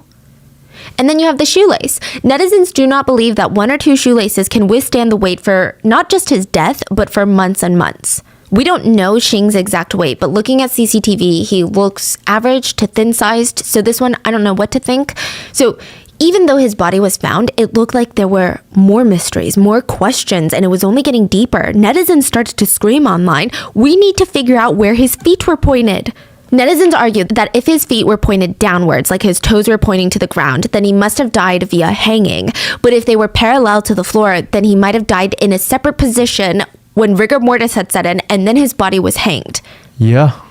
To this day, it was never released where his feet were pointing, which is pretty easy to prove in 2023 with crime scene photos. I mean, you don't have to release the photos, but you could just tell people where the feet were pointing. But because of these questions, the police had failed to answer immediately and satisfy the online theories. These theories spread like wildfire. So let's explore some of the biggest conspiracies before the police come back with their own theory. The evil chemistry teacher. Let's call him Teacher B. Teacher B was not only Xing's chemistry teacher, but also his homeroom teacher. So this is going to be the teacher that is most in tune with Xing, they're working side by side. The internet hates this guy. A lot of it is pretty privilege. I'm dead serious. People literally hated the way he looked, stating that he didn't look like a good person. He didn't look like a good teacher. He was bald, had small eyes, and a big build, which many netizens deemed to not be a morally nice person look. I don't even know how to unpack that one. But from there, it was just confirmation bias. They found all these things about him online that they didn't like about him. And to be fair, they were pretty bad, okay? But I don't know if it makes him capable of murder. Teacher B graduated from one of the top universities in China, which is why it was easy for other teachers to overlook the fact that he was the principal's nephew. He had the education to back up his position, and he apparently did so well that he was quickly promoted as vice principal. I'm sure it had nothing to do with his relation to the principal. He took the role, but he also kept teaching chem, and he kept his homeroom class. People said he was a genius. People said that he could have easily found a way to kill Xing in a way that would be undetected in Xing's body. And maybe he did it to prove this guy seemed egotistical. That's what people said. Maybe he did it to prove that he could commit the absolute perfect murder. Other evidence, quote, evidence, if you will, to back it up, is Xing's family came to record at the school to show the public that nothing was being done about their son. So they're filming around the school, and Teacher B was there, and he's like, "Hey, can you stop filming me?" Asking the Hu family. And the way that he spoke to the family was very heartless. Most people felt compassion for the parents, but the way that he was doing it was like, "Hey, legally, you're not allowed to film me." Very Karen. And technically, Teacher B was in his legal right to ask the Hu family to stop recording, but they refused, and they were very upset. They were saying things like, "Okay, well, if you don't want to be filmed, then you can stand away from the camera. We're not trying to get you. You can stand over there. We're not trying to film you. Get out of the way then, if you don't want to be in the video." Teacher B said, "No, I'm going to stay right here. Why should I move?" 就为了家属为了取证嘛，拿手机在录视频，然后其中有一位老师就很凶，他说你不要录，你不倾向了我的肖像权。然后我们家属说，你要是介意你的肖像权，你可以躲远一点，你不要来凑这个热闹，你可以回避。他说不行，我说不行，然后呢，我说你长得一不像刘德华，二长得不像郭富城，我录你干嘛？然后后来他很凶的抢我的老婆的手机，把我的手机的老活这个弄裂了。然后就是这个光头老师，他很凶。你看，来抢了。Netizens didn't like it. I mean, it wasn't a good look for Teacher B. And technically, it doesn't make him guilty of murder, but I will say it's a very strange reaction. Netizens said, as Xing's homeroom teacher, a student from one of his classes was missing. Shouldn't he be actively cooperating with the parents or, I don't know, have at least a little bit more compassion? But it seemed like he just was very no, legally, you're not allowed to film me. It's just weird. Mm-hmm. Later, netizens found an online forum from students who went to that high school, and apparently Teacher B got into a fight with another teacher one time, and that other teacher got into the hospital and had to get 10 stitches because of this fight. Remember how the police had professionals look through the security tapes to see if the footage had been tampered with, and they said that it wasn't? Well, after the professionals came back saying that they hadn't been edited, the Hu family lawyer got a hold of the tapes and took it to their own professionals. They were able to recover some footage. And that footage showed the chemistry teacher and the school principal entering the CCTV camera monitoring room. So even though the logs were deleted, we do know at least they were in the room where you could monitor the CCTV cameras. So now, they did delete stuff. It could be very easily argued that they did not delete stuff, but they were trying to look at the CCTV camera to see where he had gone because he went missing. Which is a very normal response. You know, I imagine if someone went missing. But then why would you delete that then, right? But the police are saying it wasn't deleted, it was faulty. Like it was a glitch. Okay. Yeah, the system glitched. Okay. So, I mean, you could argue both ways, and it would make complete sense both ways. So it's very hard to say. Now, they allegedly stayed there until about 2 a.m. the next day, about the time that Xing's father first got to the school. Now, you could argue that's a lot of time to delete and alter footage and come up with a story. Other people could argue, yeah, because they're probably so panicked about looking for answers because the dad is about to show up and demand answers. And to be fair, it is the principal and the vice principal, so it kind of makes sense. But I don't know. Do I think he's a good person? No. He made another teacher get stitches, but I don't think it was right for the internet to drag him through the mud and accuse him of murdering a 15-year-old. There were headlines that just had his picture and wrote, "Murderer of Student Xing," or headlines that read, "Xing was evaporated by chemicals made by his chemistry teacher." And a lot of the comments were like, yeah, you could just tell he's evil just by looking at him, which is pretty privileged. Then you have the principal theory. So remember, the principal is the chemistry teacher's uncle. So these two theories are about to merge. According to some of Xing's classmates, Xing had a girlfriend. And there was a rumor that Xing went to visit his girlfriend in her dorm room at around 10:30 a.m., October 1st. So 2 weeks before he vanished. And he found the principal in there with his pants around his ankles. Classmates said Xing saw the principal quickly pull up his pants and push past Xing as he left the room. His girlfriend started crying and told him through her sobs that she had been R-worded by the principal. Allegedly, the next day, the principal had a little chat with Xing to force him to keep quiet about what he saw, and the principal had to make sure he kept his mouth shut because if not, not only could he lose his job, but the principal would find himself in prison for 3 to 10 years if this ever got out. So maybe, just maybe, the principal asked the chemistry teacher, his nephew, to help him, you know? A piece of evidence to support this theory is that apparently Xing had called his mom on that day crying and just said that he really wanted to cry, but no matter how much she asked, he refused to tell her the reason why. The two of them, potentially, the theory is, plotted for Xing to go missing, and they asked him to meet with them on the night of October 14th, and that's why the cameras were scheduled to be shut off. So they scheduled for the cameras to all go down. They were going to meet with him, so instead of him heading to studying class, he was going to go meet with the principal and the vice principal. Other things that support this theory was that there were rumors that this school had mistreated students and led them to take their own lives. 3 years ago, a female student ended her life by jumping from the roof. The school allegedly gave her family over $100,000 to keep quiet. A few months before Xing died, another girl died, and the story was that she was caught cheating on her test and her teacher wanted her to pay money. What? It sounds like blackmail, like, hey, pay me money and I'm not going to report it type of thing. She was very stressed and ashamed and she ended her life. Now, some students said that's not actually what happened. She was essayed by administrators and that's why she took her life. Again, these are all internet speculations. There are 2 students that did die other than Xing, but the reason why, it's all speculation. Now, in the end, the police cleared the chemistry teacher and the principal of any wrongdoing. So then we have the blanket theory. The what theory? So some deleted footage from CCTV cameras were recovered by the hired professionals from the family, and one of them was from the stairs of the dorm building. Remember where their professional sniffer dogs came in and also signaled? And the footage shows around the time that Xing disappeared, there was a white blanket that fell down the stairs. And the white blanket, like imagine throwing a white blanket down the stairs. You kind of can already picture how it's going to tumble down the stairs.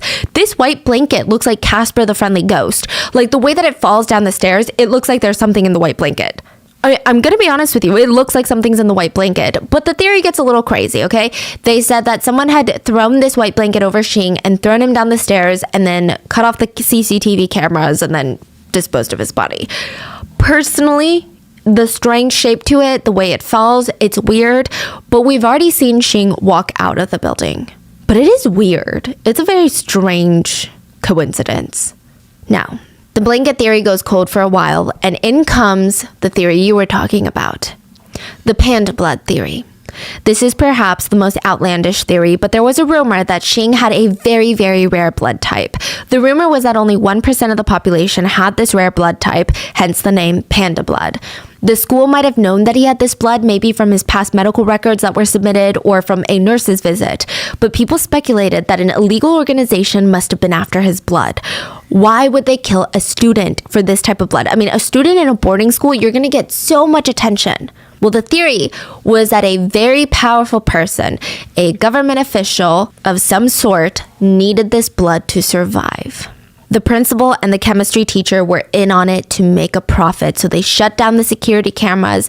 They helped with the kidnapping of the kid, and yeah. Now, the thing is, netizens said that he had RH blood. But RH is not a blood type, it's a protein. So either you have this protein or you don't. There's only 4 known blood types. There's A, B, AB, and O. And if you have the RH protein, you're typically a positive blood type. Like you're either A+, B+, AB+, or O+. So it's not really rare at all. So panda blood is not really a thing. Yeah, I mean, I believe there are rarer blood types. Like O blood is highly sought after because, you know. Yeah, but it's common. Yeah. Some people said it was for his organs, but I mean, you know, you would imagine then that his entire body would have been drained of blood completely if it was a rare blood type, or that his organs would have been missing, and there is no indication of any of that. In the end, the police did find evidence that he had taken his own life. So remember the recording pen that he had left behind. They were able to retrieve all the audio, and you know, the police handed over the audio recordings to the family, but the police did not release them to the public. It's just really dark. The transcripts were released. October 14th, the day of the disappearance, at 5:40 p.m. So this is when he's on that 5th floor balcony. He turned on his pen and he said, "Now that I'm standing here, I feel so nervous. My heart is beating so fast. To be honest, I don't really have a reason why. I just feel like life has no meaning. What would happen if I jump? I don't know.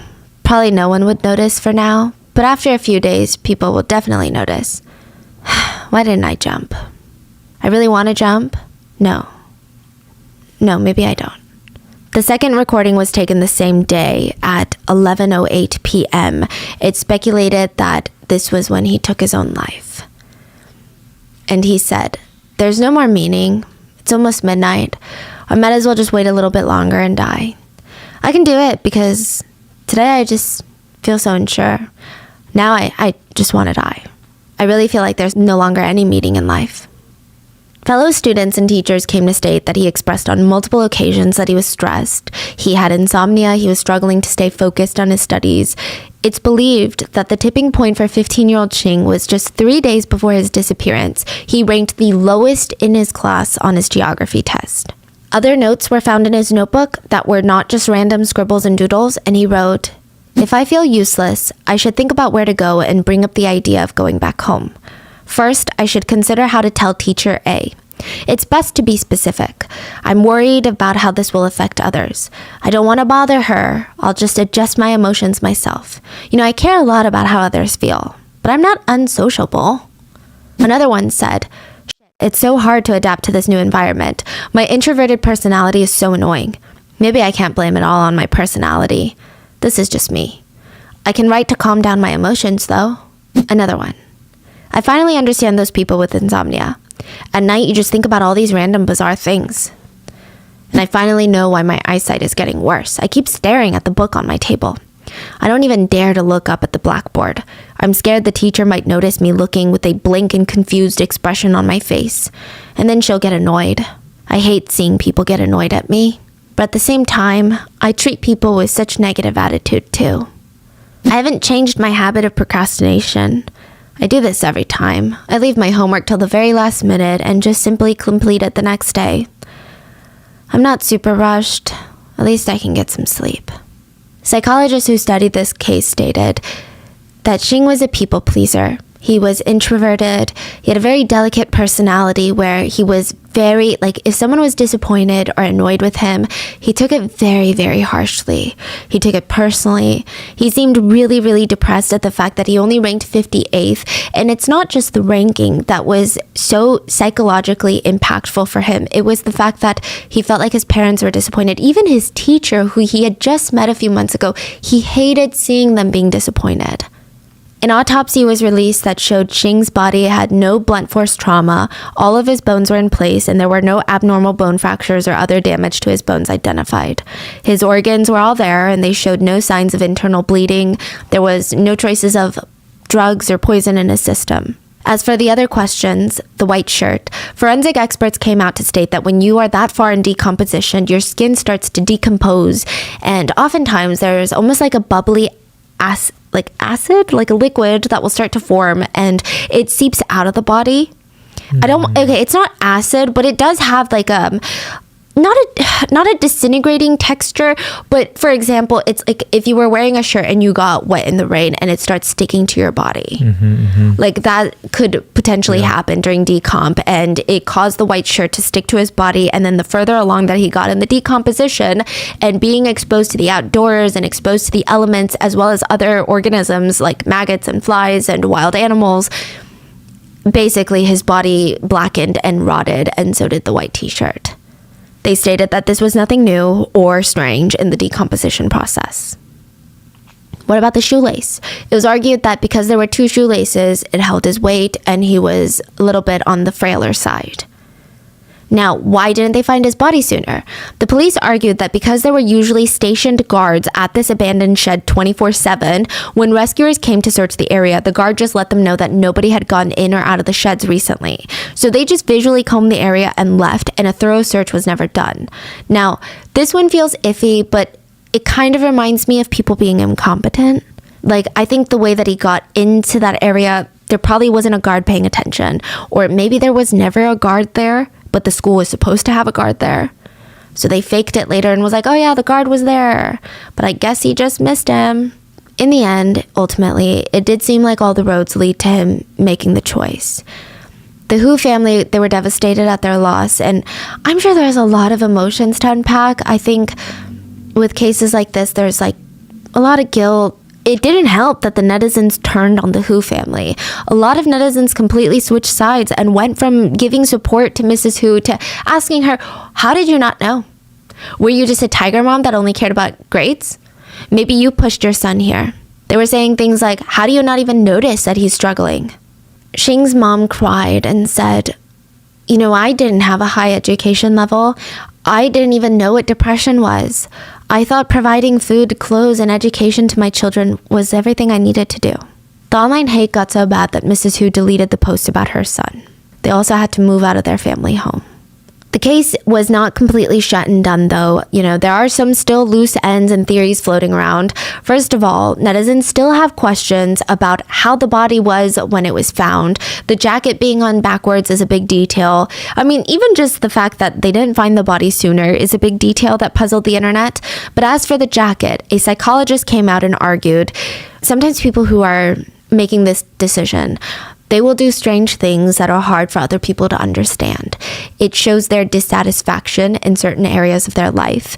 And in Xing's case, coming from a bit more superstitious background, it could mean that wearing his jacket backwards or throwing his, things backwards means that he hopes that in the afterlife, things would be the opposite of how they are in this life. They also stated that some people choose to leave a letter by stating their grief, but others choose to leave quietly. And the psychologist stated sometimes people deliberately leave in a way that is mysterious, almost as their own sort of revenge on the world. I don't know. All I can say is from his notebook and writing, it seems like he was deteriorating mentally. And oftentimes people don't notice how others are doing until it's too late. All we can do is just hope Xing is in a better place and that his family is able to slowly recover from their loss. I will say about the conspiracies on this case, I saw online discourse about it and I found it fascinating, but For a lot of netizens in China, they said that it was easier to come up with these conspiracies than face the harsh reality that the education system in China is so competitive and so cutthroat, it can even drive a 15-year-old to do or want to do unthinkable things. And sometimes coming up with these bizarre theories or conspiracies are just a way to cope with the depressing reality of this case. And I can sympathize with that to a degree, but I don't know. What are your thoughts? Please stay safe, and I will see you guys on Sunday for the mini-sode. Bye. I have a star on my face because I have a massive pimple, so if you're watching the visuals, I'm sorry. If you're not, Parul was catching her breath as she's stepping in through her house front door. She was busy all day running all of these errands, running around town, buying groceries, going to the local shops. And on top of all of that, she's heavily pregnant. So it's going to take like 2 times as long to do everything. And now she's rushing in through the door. She's trying to check up on her 8-year-old son, Amar. And also she's babysitting her 6-month-old nephew. So she's checking up on both of them.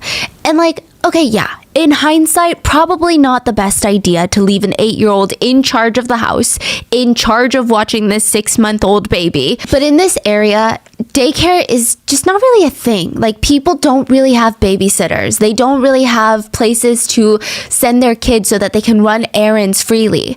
This was the norm, and she had done it before. And Amar, who's 8, I mean, he's pretty good. He's been left home alone. He's been babysitting his cousin.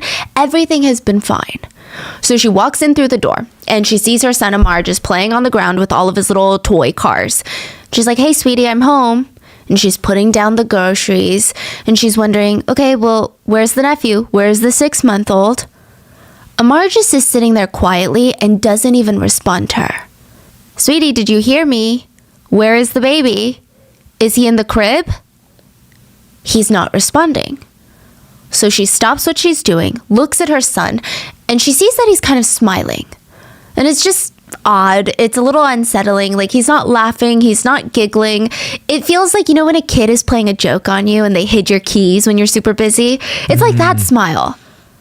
So she's like, okay, come on, get out of here. Like, where's the baby? And he just says so calmly, "Mom, I killed him." What?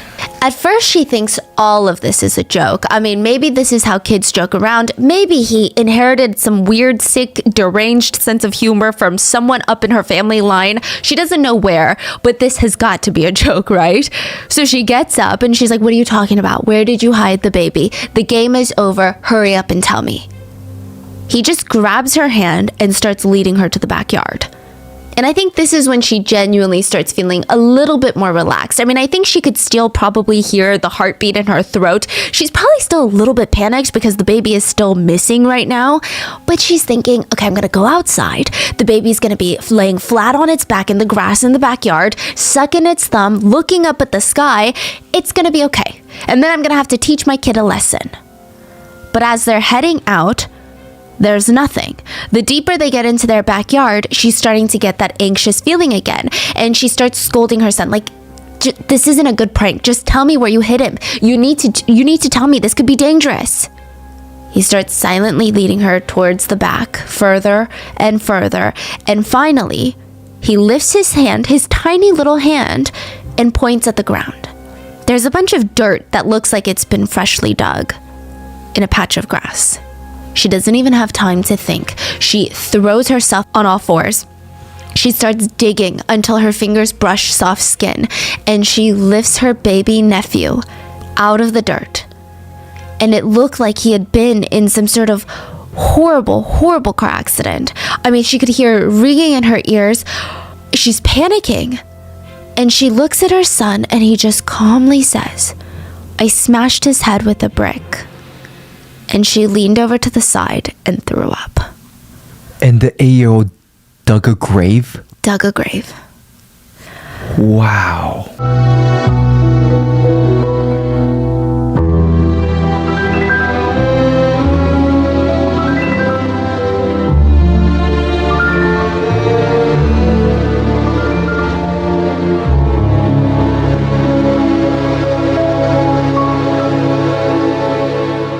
So As always, full show notes are available at rottenmangopodcast.com. But this case takes place in India. I had our wonderful Indian researchers assist with gathering all of the data for this case and honestly just helping understanding the cultural aspect to it all. Indian culture in some respects is very similar to Korean or even American culture, but there are some stark differences.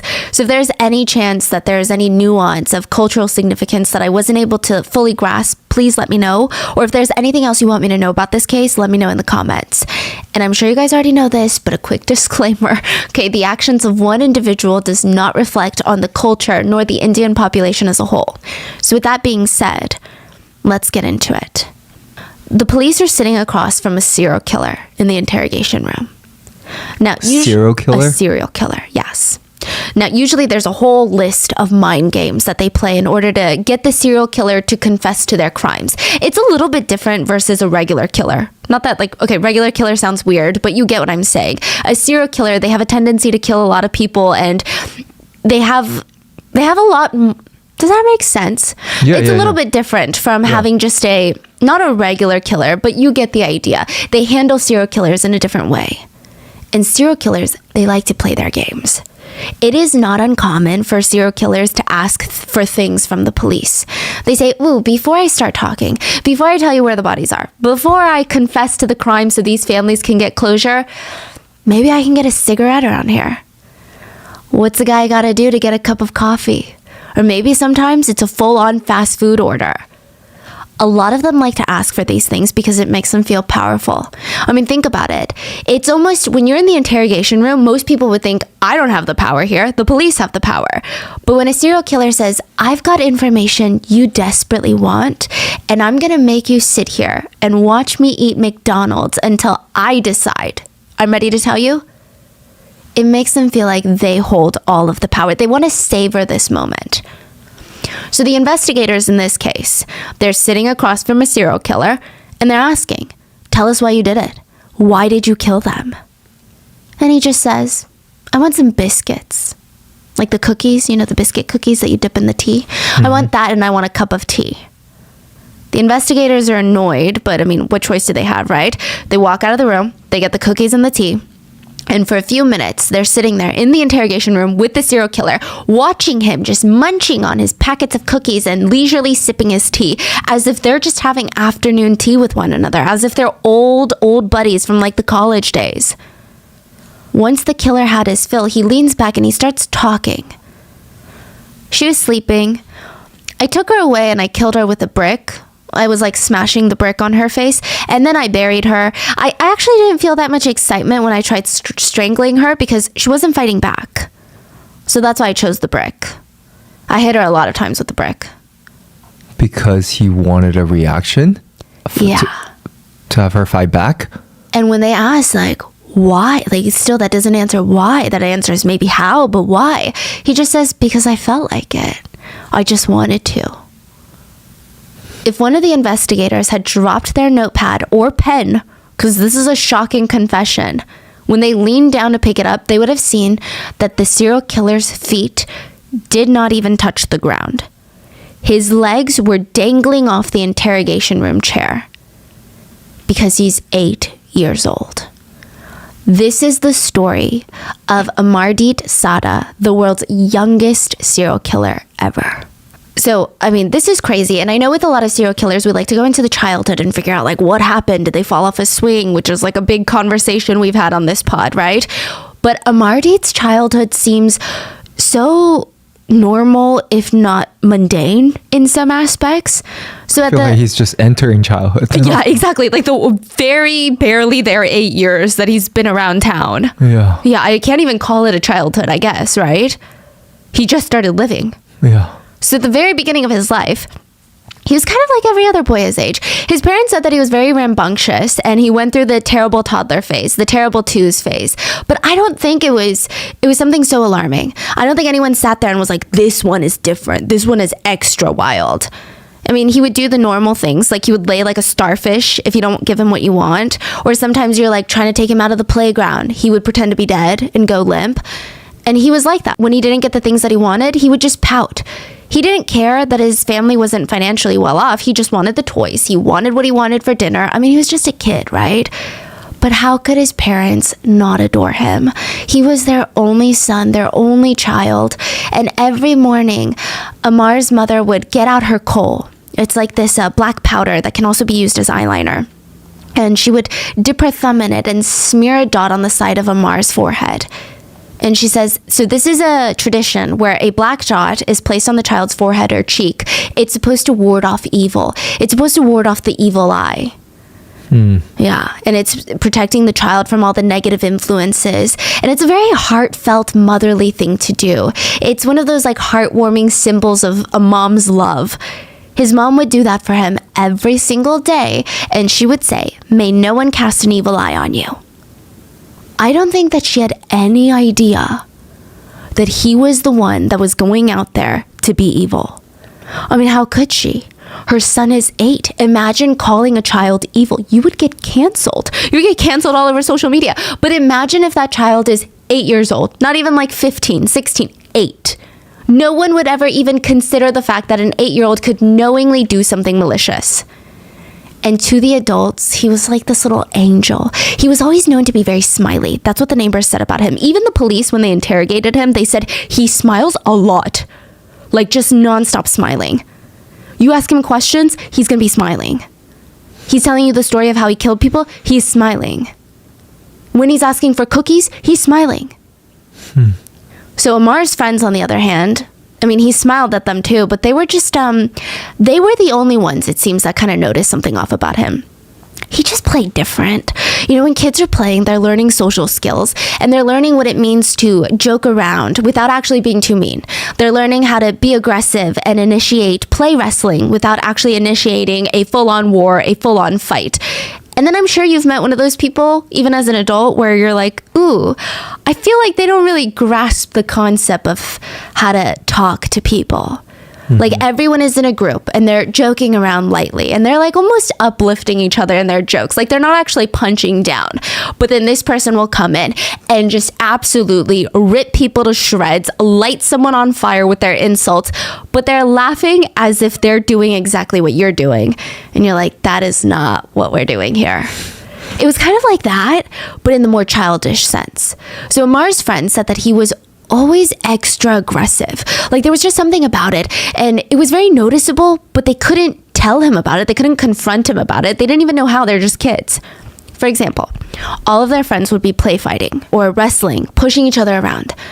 And then Amar would come in and he would just start throwing down real punches as if he wants to hurt whoever the friend is that he's punching. But he's laughing as he's doing this. So he feels like he's playing, but he's actually hurting people. Yes. So the other kids, you know, they're still learning how to be around in these social settings. They don't know how to tell him, wait, that's not what we're doing. Because he could easily say, that is what you're doing. You're also punching and laughing, and I'm punching and laughing.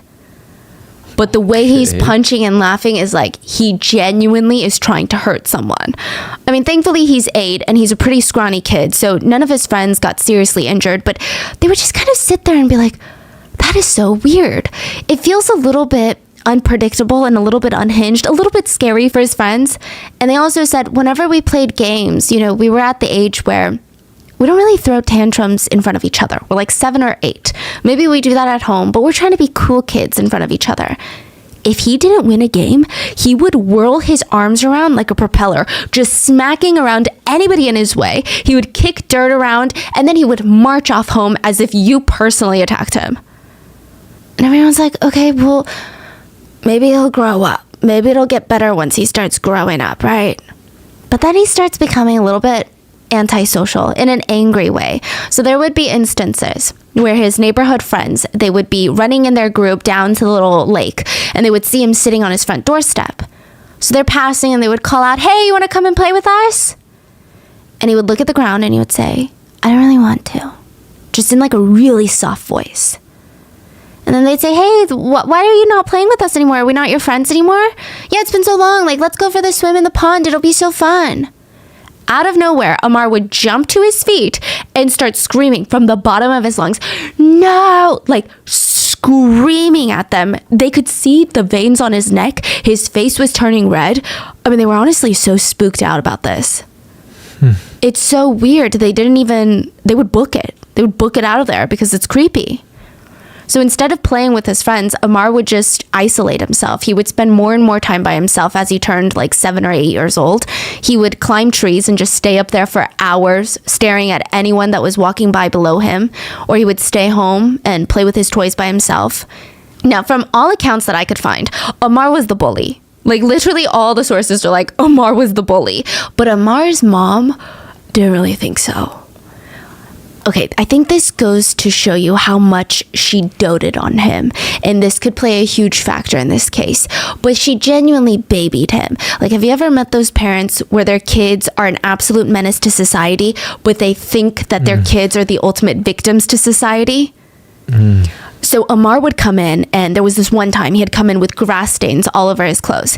He had dirt all over his knees. He had a cut on his knee. And honestly, it just feels like he was playing rough with his friends, or maybe he fell climbing up a tree. But his mom thought otherwise. She was cooking. She freaked out. She wiped her hands on her apron, and she's running up to him, like trying to get the dirt off of him. Like, what happened? What happened? He wouldn't say. So she thinks, oh my God, he's being bullied. The next day, she goes to get a holy amulet, which is, she goes to a Hindu priest and asks for a holy amulet, which is considered an object with great spiritual powers. You wear it to protect you, and it offers blessings and guidance. It's like a tangible connection to the divine. And she gives it to him. And she's like, you gotta wear this so you don't get bullied. And he's like, no. This is disgusting and embarrassing. I don't want to wear this from you, Mom. And he's saying, absolutely not. The only way that she could convince him to wear it was to tell him that the amulet came from the Hindu deity of love, compassion, devotion, strength, and intelligence himself. So some people speculate this kind of goes to show maybe he had some sort of budding narcissistic personality disorder, where he felt like it was now worthy to be worn every single day if it was given from someone very powerful versus his mom. But he's 8, so I don't think we can really speculate, right? Now, Amar gave his mom a sly smile, and he snatches the amulet, and he wears it every single day now. And I just don't even think that Amar really considered how much his parents loved him.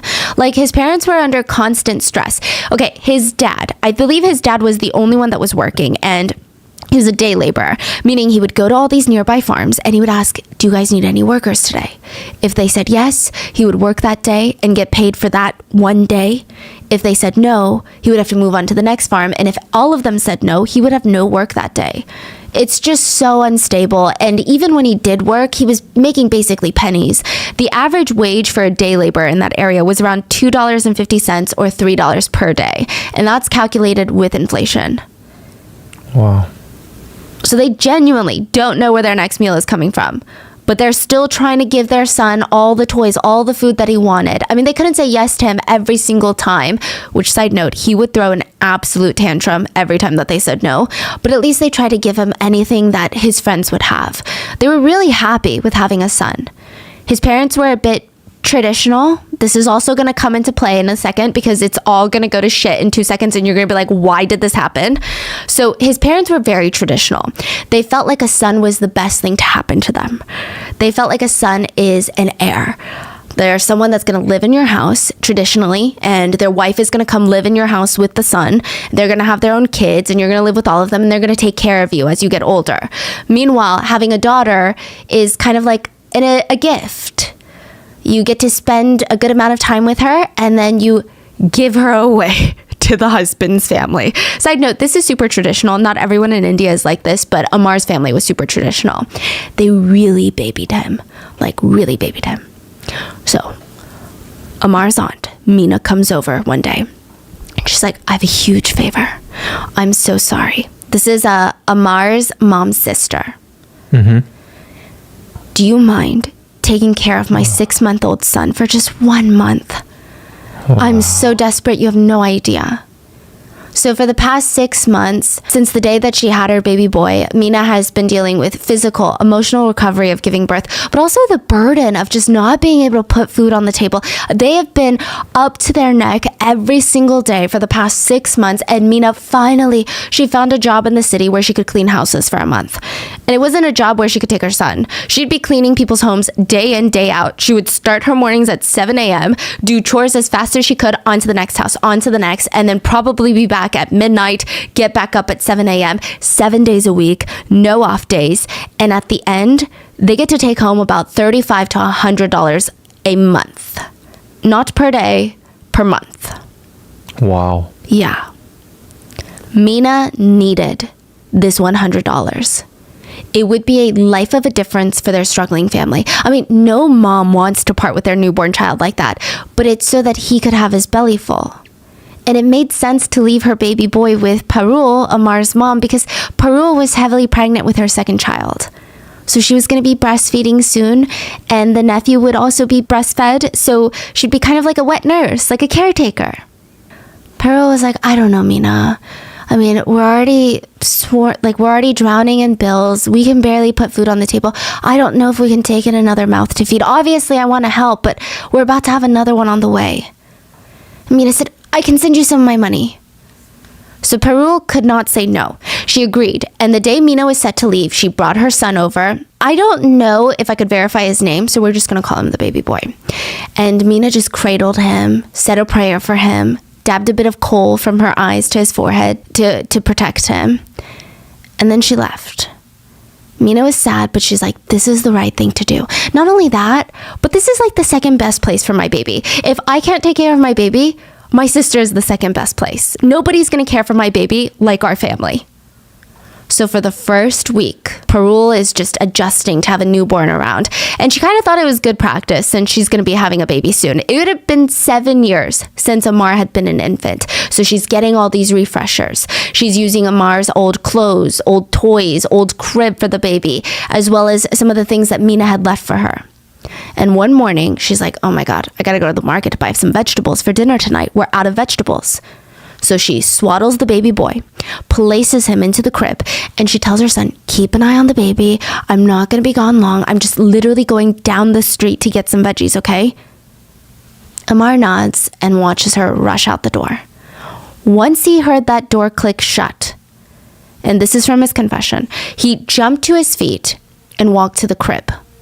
He stared down at the baby peacefully sleeping in front of him, and he starts kind of pinching his baby cousin's cheeks. Like lightly, you know, when you, with affection, kind of pinch a baby's cheeks. Mm-hmm.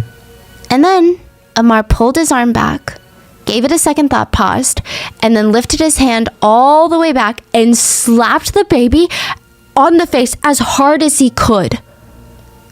And so, of course, his baby cousin starts waking up crying, scream crying from the shock and the pain, and Amar is smiling. To him, I guess there was something about the baby's cries that felt good, like some sort of achievement. It was his goal.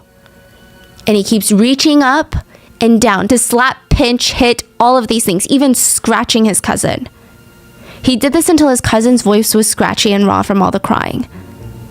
Eventually, the fun wears off, and Amar reaches both his hands down into the crib. He might have even needed to tiptoe a bit to get all the way down to where the baby was laying, because he's 7, okay?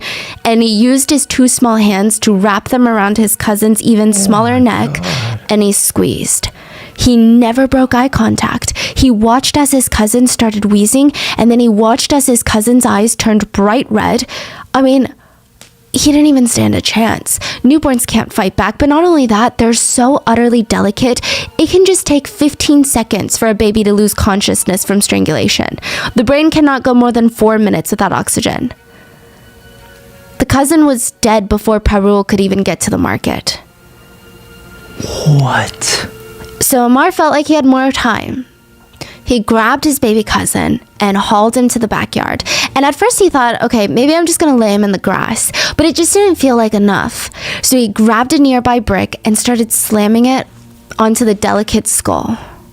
And he did this until there was allegedly brain matter splattered all over the grass around.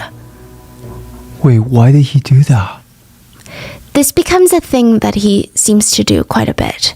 Other sources say that he also tended to shove mud into their mouths, but that one was not as verifiable.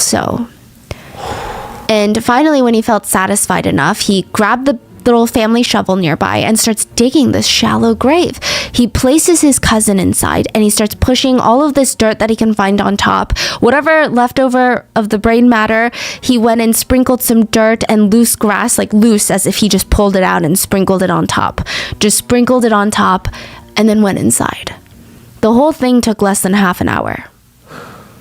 When Parul came home, Amar seemed like he was deep in this like solo play session with his toy cars, just as if nothing had happened. And if you remember from the beginning of this episode, his mom is telling him like, where did you hide the baby? Come on, this is not a fun prank. He leads her to the backyard and points at the ground where he had just buried his cousin. And he just straight up tells his mom everything. In Korean we call it banbane, which means just so blunt to the point where it's like just not socially acceptable. He would say things like, yeah, I mean, I killed him. I hit him in the head with the brick. And she just lost it. Now, I don't know how she got through the next few hours. It's not like she could call her husband to come home because he was at work where she couldn't reach him. She couldn't call her sister for help. She couldn't even call the police because her motherly instinct told her that she couldn't turn in her own child. Wow, no way. So she waited until Amar's dad got home.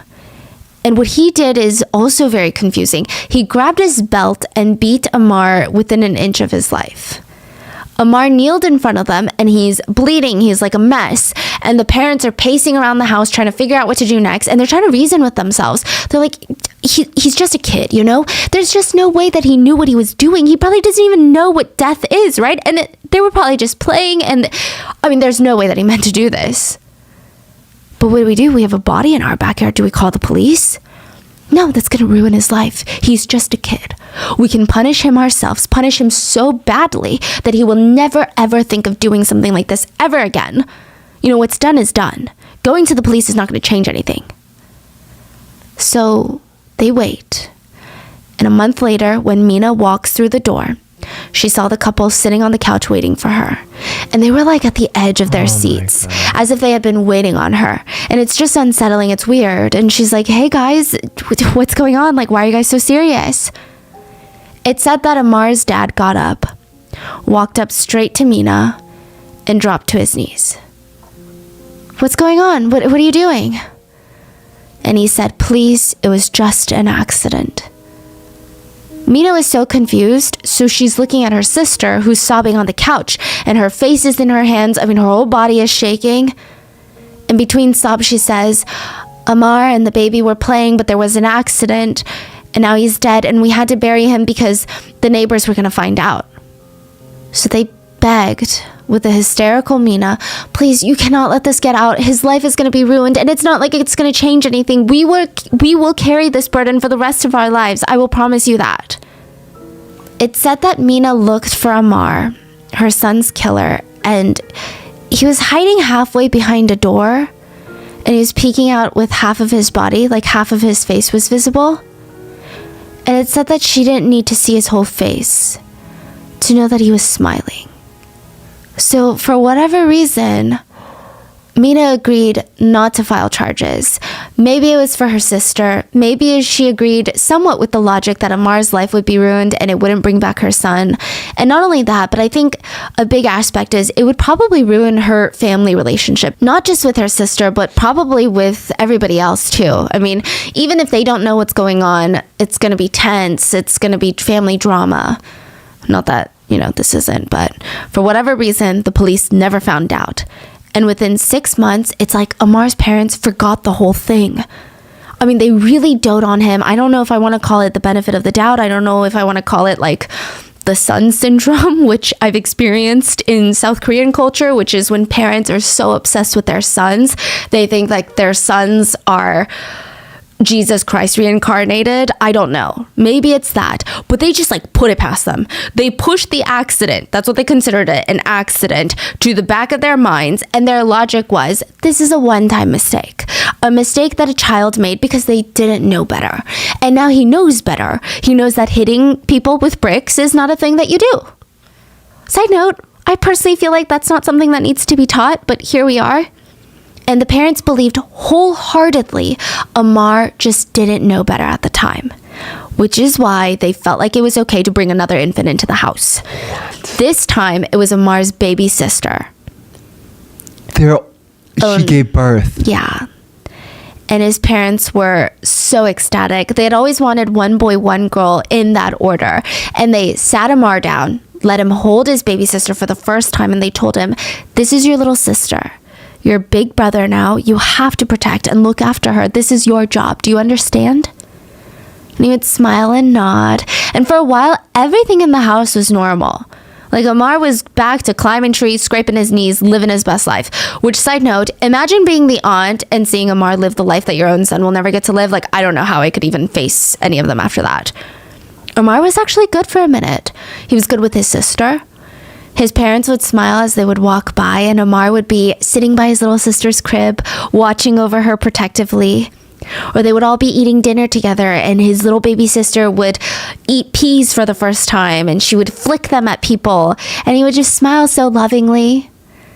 And as the baby sister got a little bit older, a few months old, she started smiling back at him. Until one afternoon, the whole family was having quiet time. I don't know if you guys have quiet time in your family, but it's usually after lunch. So the whole family is instructed to go back to their rooms to do something quiet. Like after lunch, you go read a book, you nap, you do puzzles, whatever it may be. You cannot be loud, you cannot turn on the TV. So Parul and her husband were taking a nap in their rooms, and I believe their door was open. The baby was in her crib taking a nap as well, and the baby wasn't inside their room, but because their door was open and their house was not big, they could hear everything. I mean, if they heard that baby cry, they could be there in like 5 seconds max.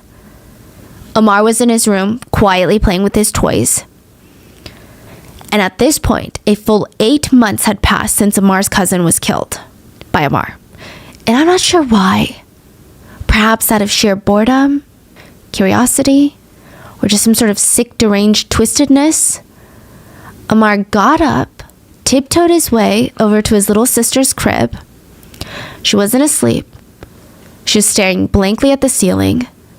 She's kind of half smiling at Amar as he's staring over her. He leans down as if he's going to pick her up. And then as fast as lightning, his hands wrap around her neck. Her airway is completely obstructed. She could not cry or scream. She could only wave her arms and kick her legs. He used all of his might to strangle her, and eventually even her legs stopped kicking. He stared at her limp body for maybe a few seconds before he slithered back into his room, just leaving her like that in the crib. He went back to playing with his toys as if nothing had happened. When his parents woke up, he heard them make their way to the baby's crib. And Parul saw that her baby girl was just sleeping. So she leaned down to kind of stroke her cheek. And as soon as she touched her chubby little cheek, she jerked her hand back. Her baby's skin was cold, like stone cold. And she turned around and she called for her husband. And in the corner of her eye, she could see Amar, and he was playing with his toys on the floor. She marched up to him. "What have you done? What have you done? Did you kill your sister?" Amar looked up and nodded. Some sources say that he was smiling.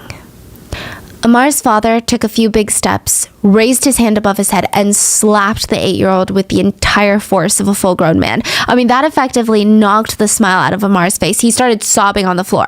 His parents are screaming, "Why? Why would you do this? Why did you do this? Answer the question." Amar's mom was on the floor, like hysterical. She was losing her mind, rightfully so.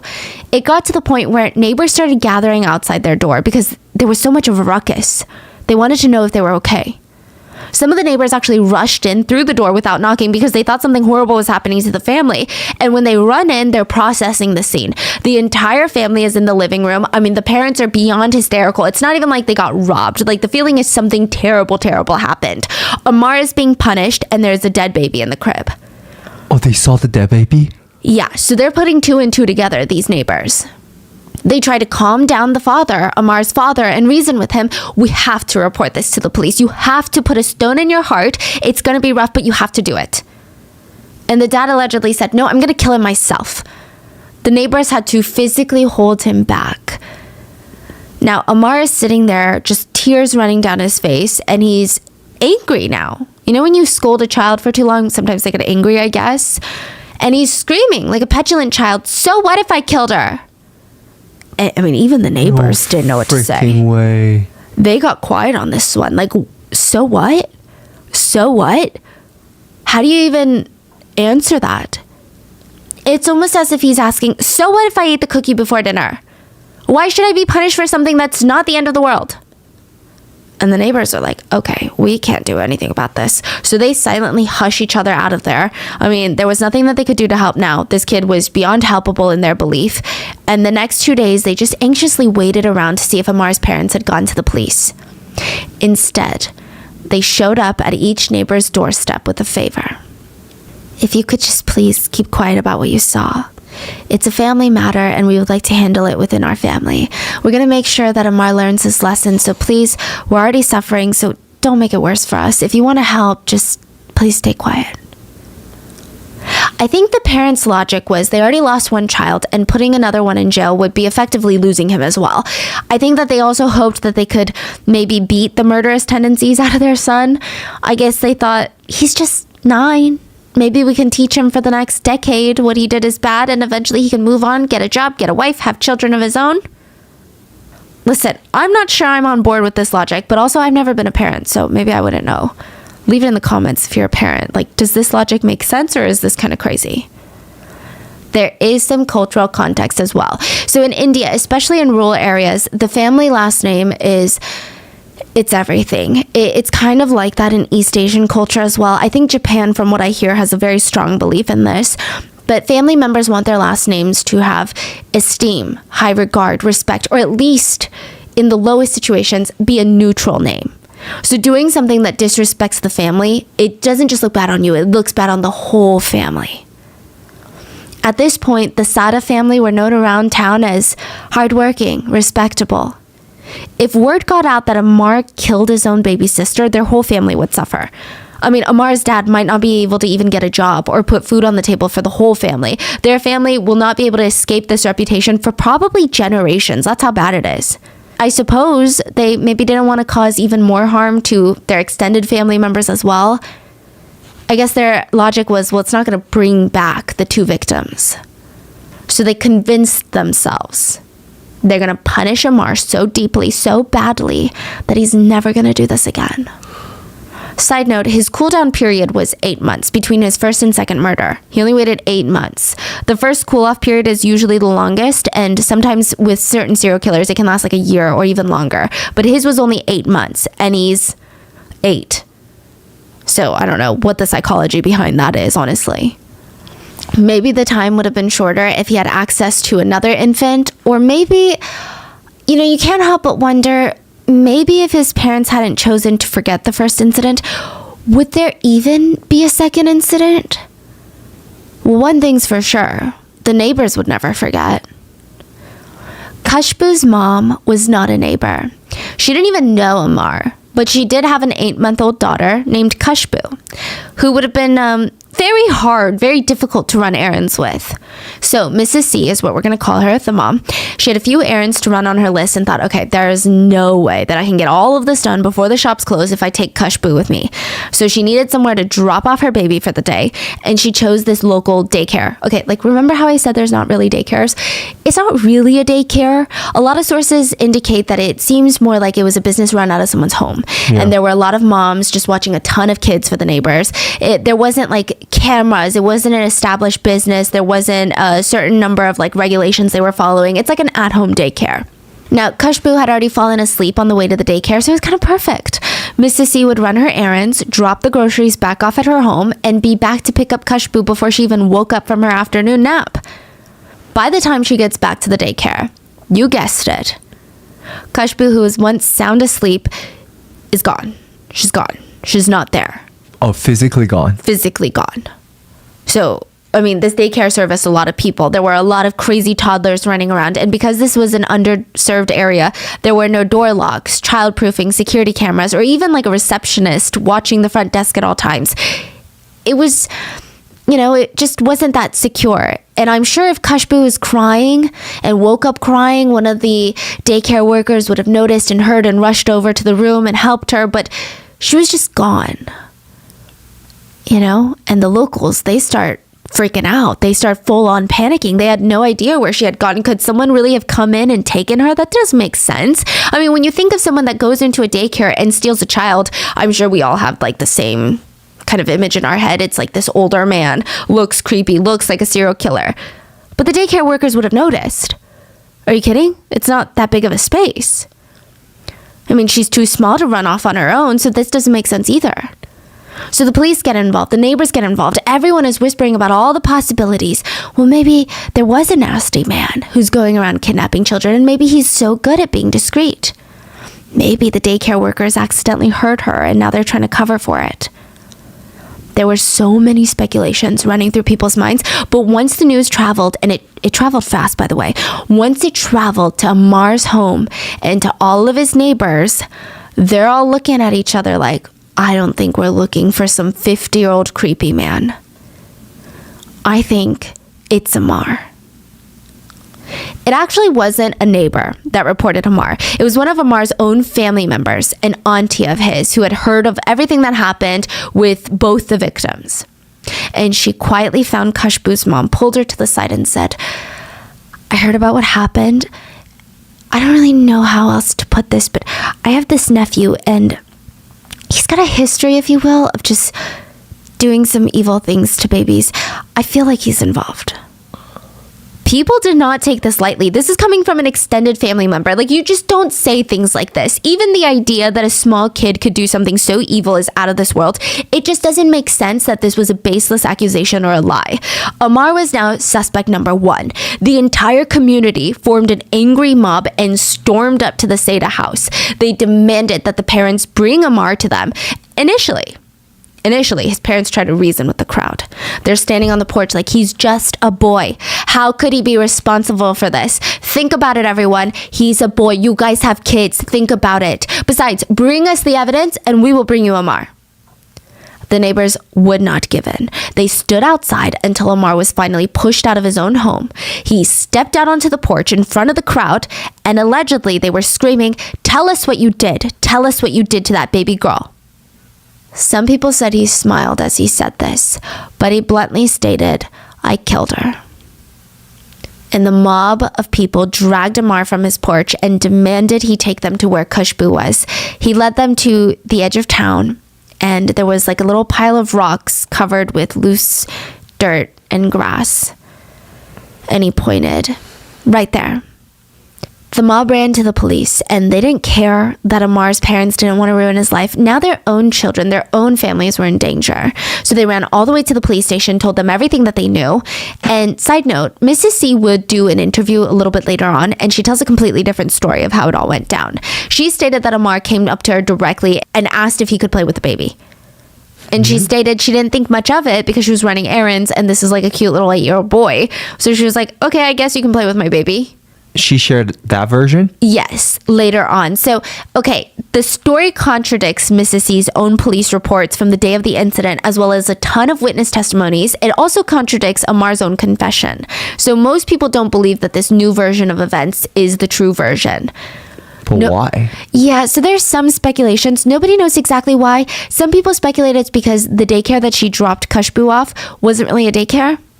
Some speculate that she just kind of dropped her baby off somewhere in like the public space to run errands, and then she like made up the daycare story and then was like, ooh, then they're going to want to know which daycare and all of that.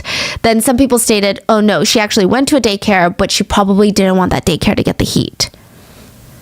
So then she changed her story. Either way, I don't think that her new story is the real version of events. But Ammar had taken another life.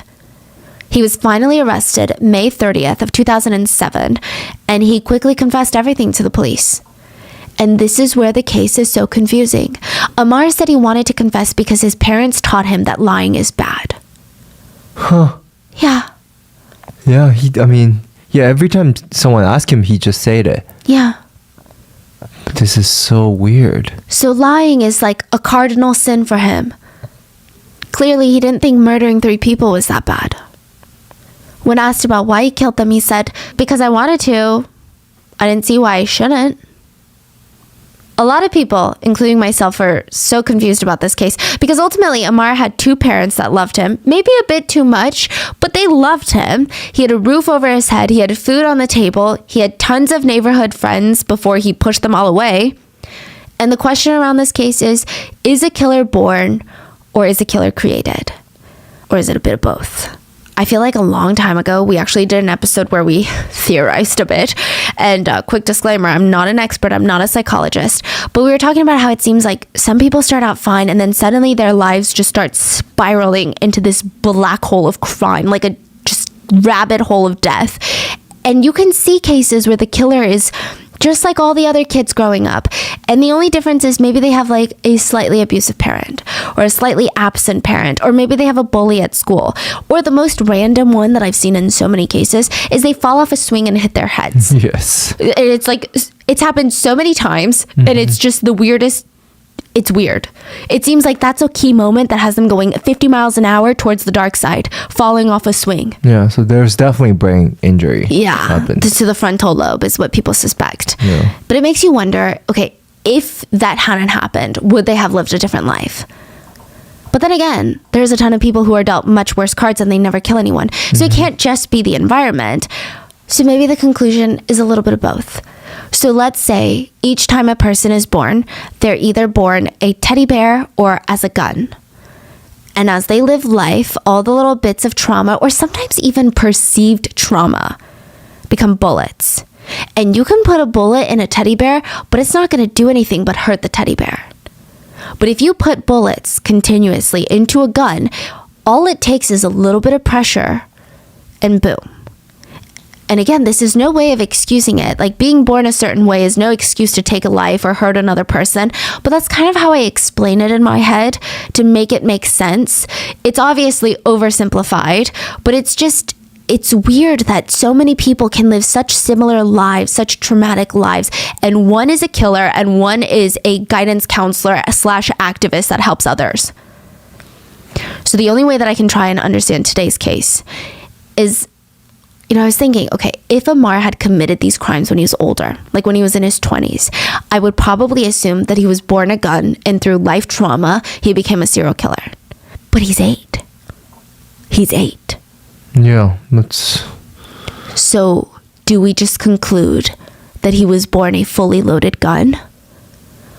Were there any additional things that have pushed him over the edge at such a young age? Honestly, I don't know. I tried to comb through all of the research, and obviously with the help of our wonderful researchers, there's just a few things that we could find, and I'm not even sure how much these contribute. Amar's family was part of the scheduled caste, aka the untouchables in India. We did a case that covered the caste system. Side note, the caste system has since been abolished in India, but from what my researchers have told me, in a lot of parts of India, the system is very much upheld socially. Can you explain that again? Yes. Okay. So the caste system in India is a social power pyramid, to put it simply.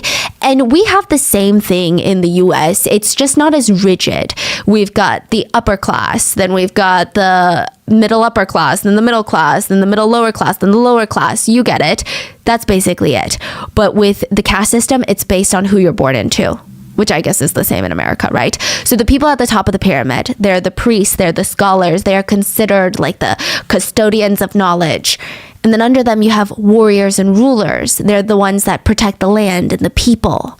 And then below that, you have merchants and farmers. Okay, the way I see it is like you've got academic elitists, then you've got maybe business owners, landowners, and then you've got white collar workers, blue collar workers. It's kind of that pyramid. At the bottom, you have laborers and servants, and these castes, they make up a pyramid. But then there's this other rectangle that's not part of the pyramid. It's underneath the pyramid, and it's not touching the pyramid. It's completely separate. This is the untouchable caste. Oh, yes, yes. It's really sad. They're born into a life of discrimination and they're considered unpure and untouchable by other higher castes. Usually the only jobs that this caste can have access to is sewage cleaning, handling animal carcasses, and scavenging. It's said that if they're even able to get a job in an area where other higher castes live, they have to work at night so the higher castes won't even see them or accidentally, oh my God, touch them. Hence the name untouchables or even the scheduled caste. They aren't allowed to touch other caste members or their belongings. And if you're like, okay, well, this sounds like a long time ago, I will say a lot of things are changing in India, but in 2020, a man of the scheduled caste was allegedly stripped naked in public and beaten because he touched an upper caste man's motorcycle. Which is crazy because, again, the caste system has been outlawed in 1950. But because this system has been around for 2,000 years, I mean, socially, it's going to be very hard to get rid of. Not too long ago, 2 boys were allegedly stripped and beaten for swimming in a well that belonged to an upper caste family. Women in the scheduled caste are a lot more vulnerable to physical and sexual violence because they're literally seen as less than human.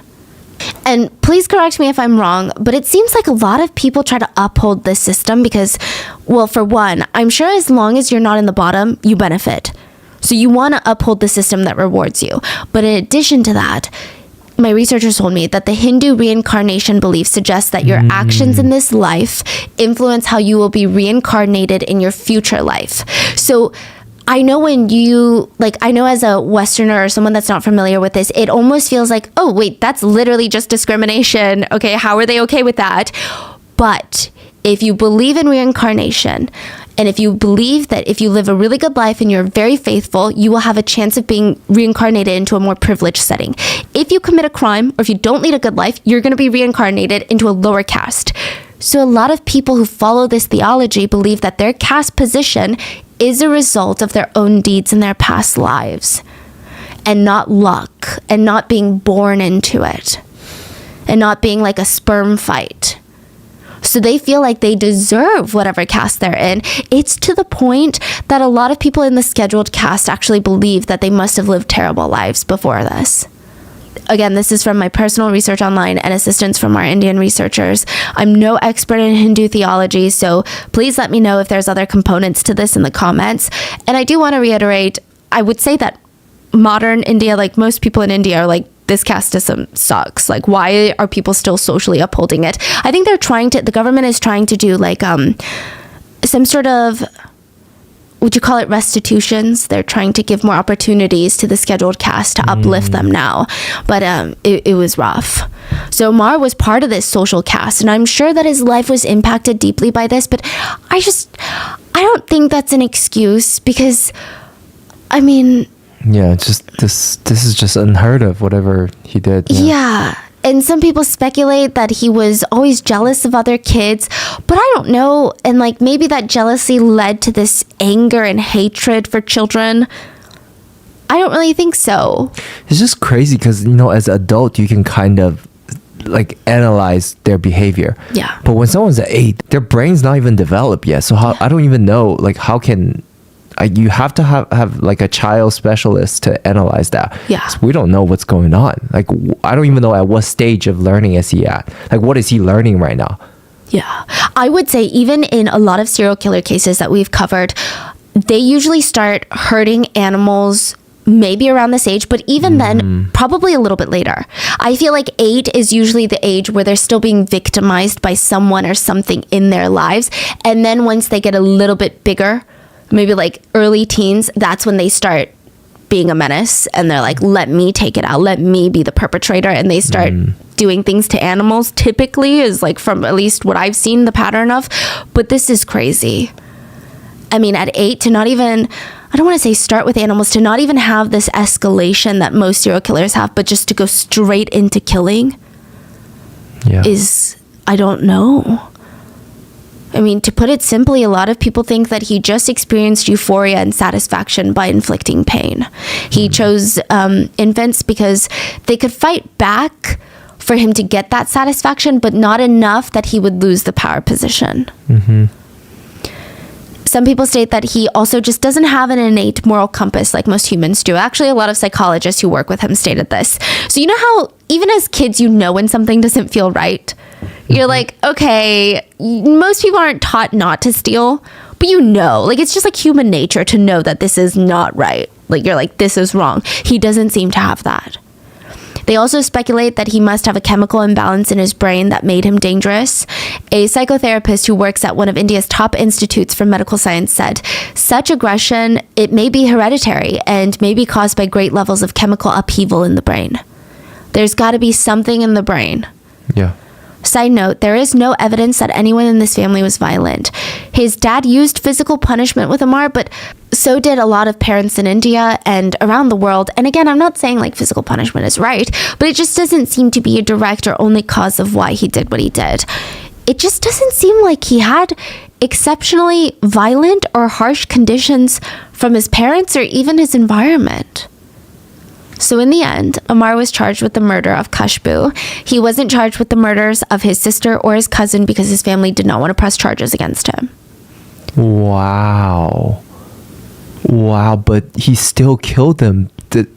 There needs to be a charge for that to happen? Yeah, and from what I am able to decipher right now, his mom is like denying it now. She's like, actually, he never killed anybody else.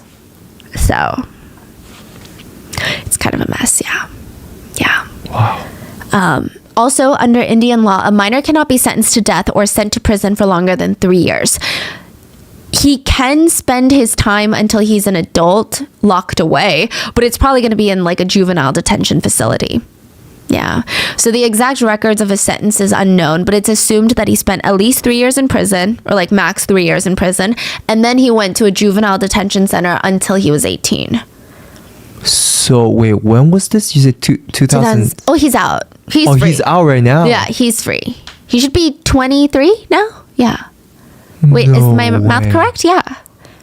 And do people know where he is? No. Okay, so rumor has it that he changed his name to Simarjit, and he has since gotten married. Rumor has it, and lives near his mother. Rumor has it. But other than that, he has stayed completely under the radar. We really don't know anything more about him other than his age, a rumored new name, and the fact that he's free. That's it. A lot of netizens believe that Amar has a high chance of committing crimes again. And it's not because people like him cannot be rehabilitated. I don't want to be the one to say that because that just sounds so depressing. But it's less about the fact that, facilities like prisons and juvenile detention centers anywhere in the world, they're not brimming with money. It's not like they have the resources in the world to actually get people help. So they think that it's only a matter of time until he does something else after being released. Others have stated if we haven't heard anything, he must have changed. But I don't know. There are a lot of discussions on whether or not he should be given the chance to grow. Because he was 8. What do you think? Yeah, it's confusing. This is Yeah, I mean, what are your thoughts on this? Do you think 8-year-olds should be able to change even if they were serial killers? Or what if they committed essay, like something deplorable? Or do you feel like, well, commit adult crimes, do adult time? What are your thoughts? Leave it in the comments. Please stay safe. Sorry about my voice. I was coming down with a cold, so I sound so nasally and stuffy. But please stay safe. And I will see you guys on Wednesday for the main episode. Bye.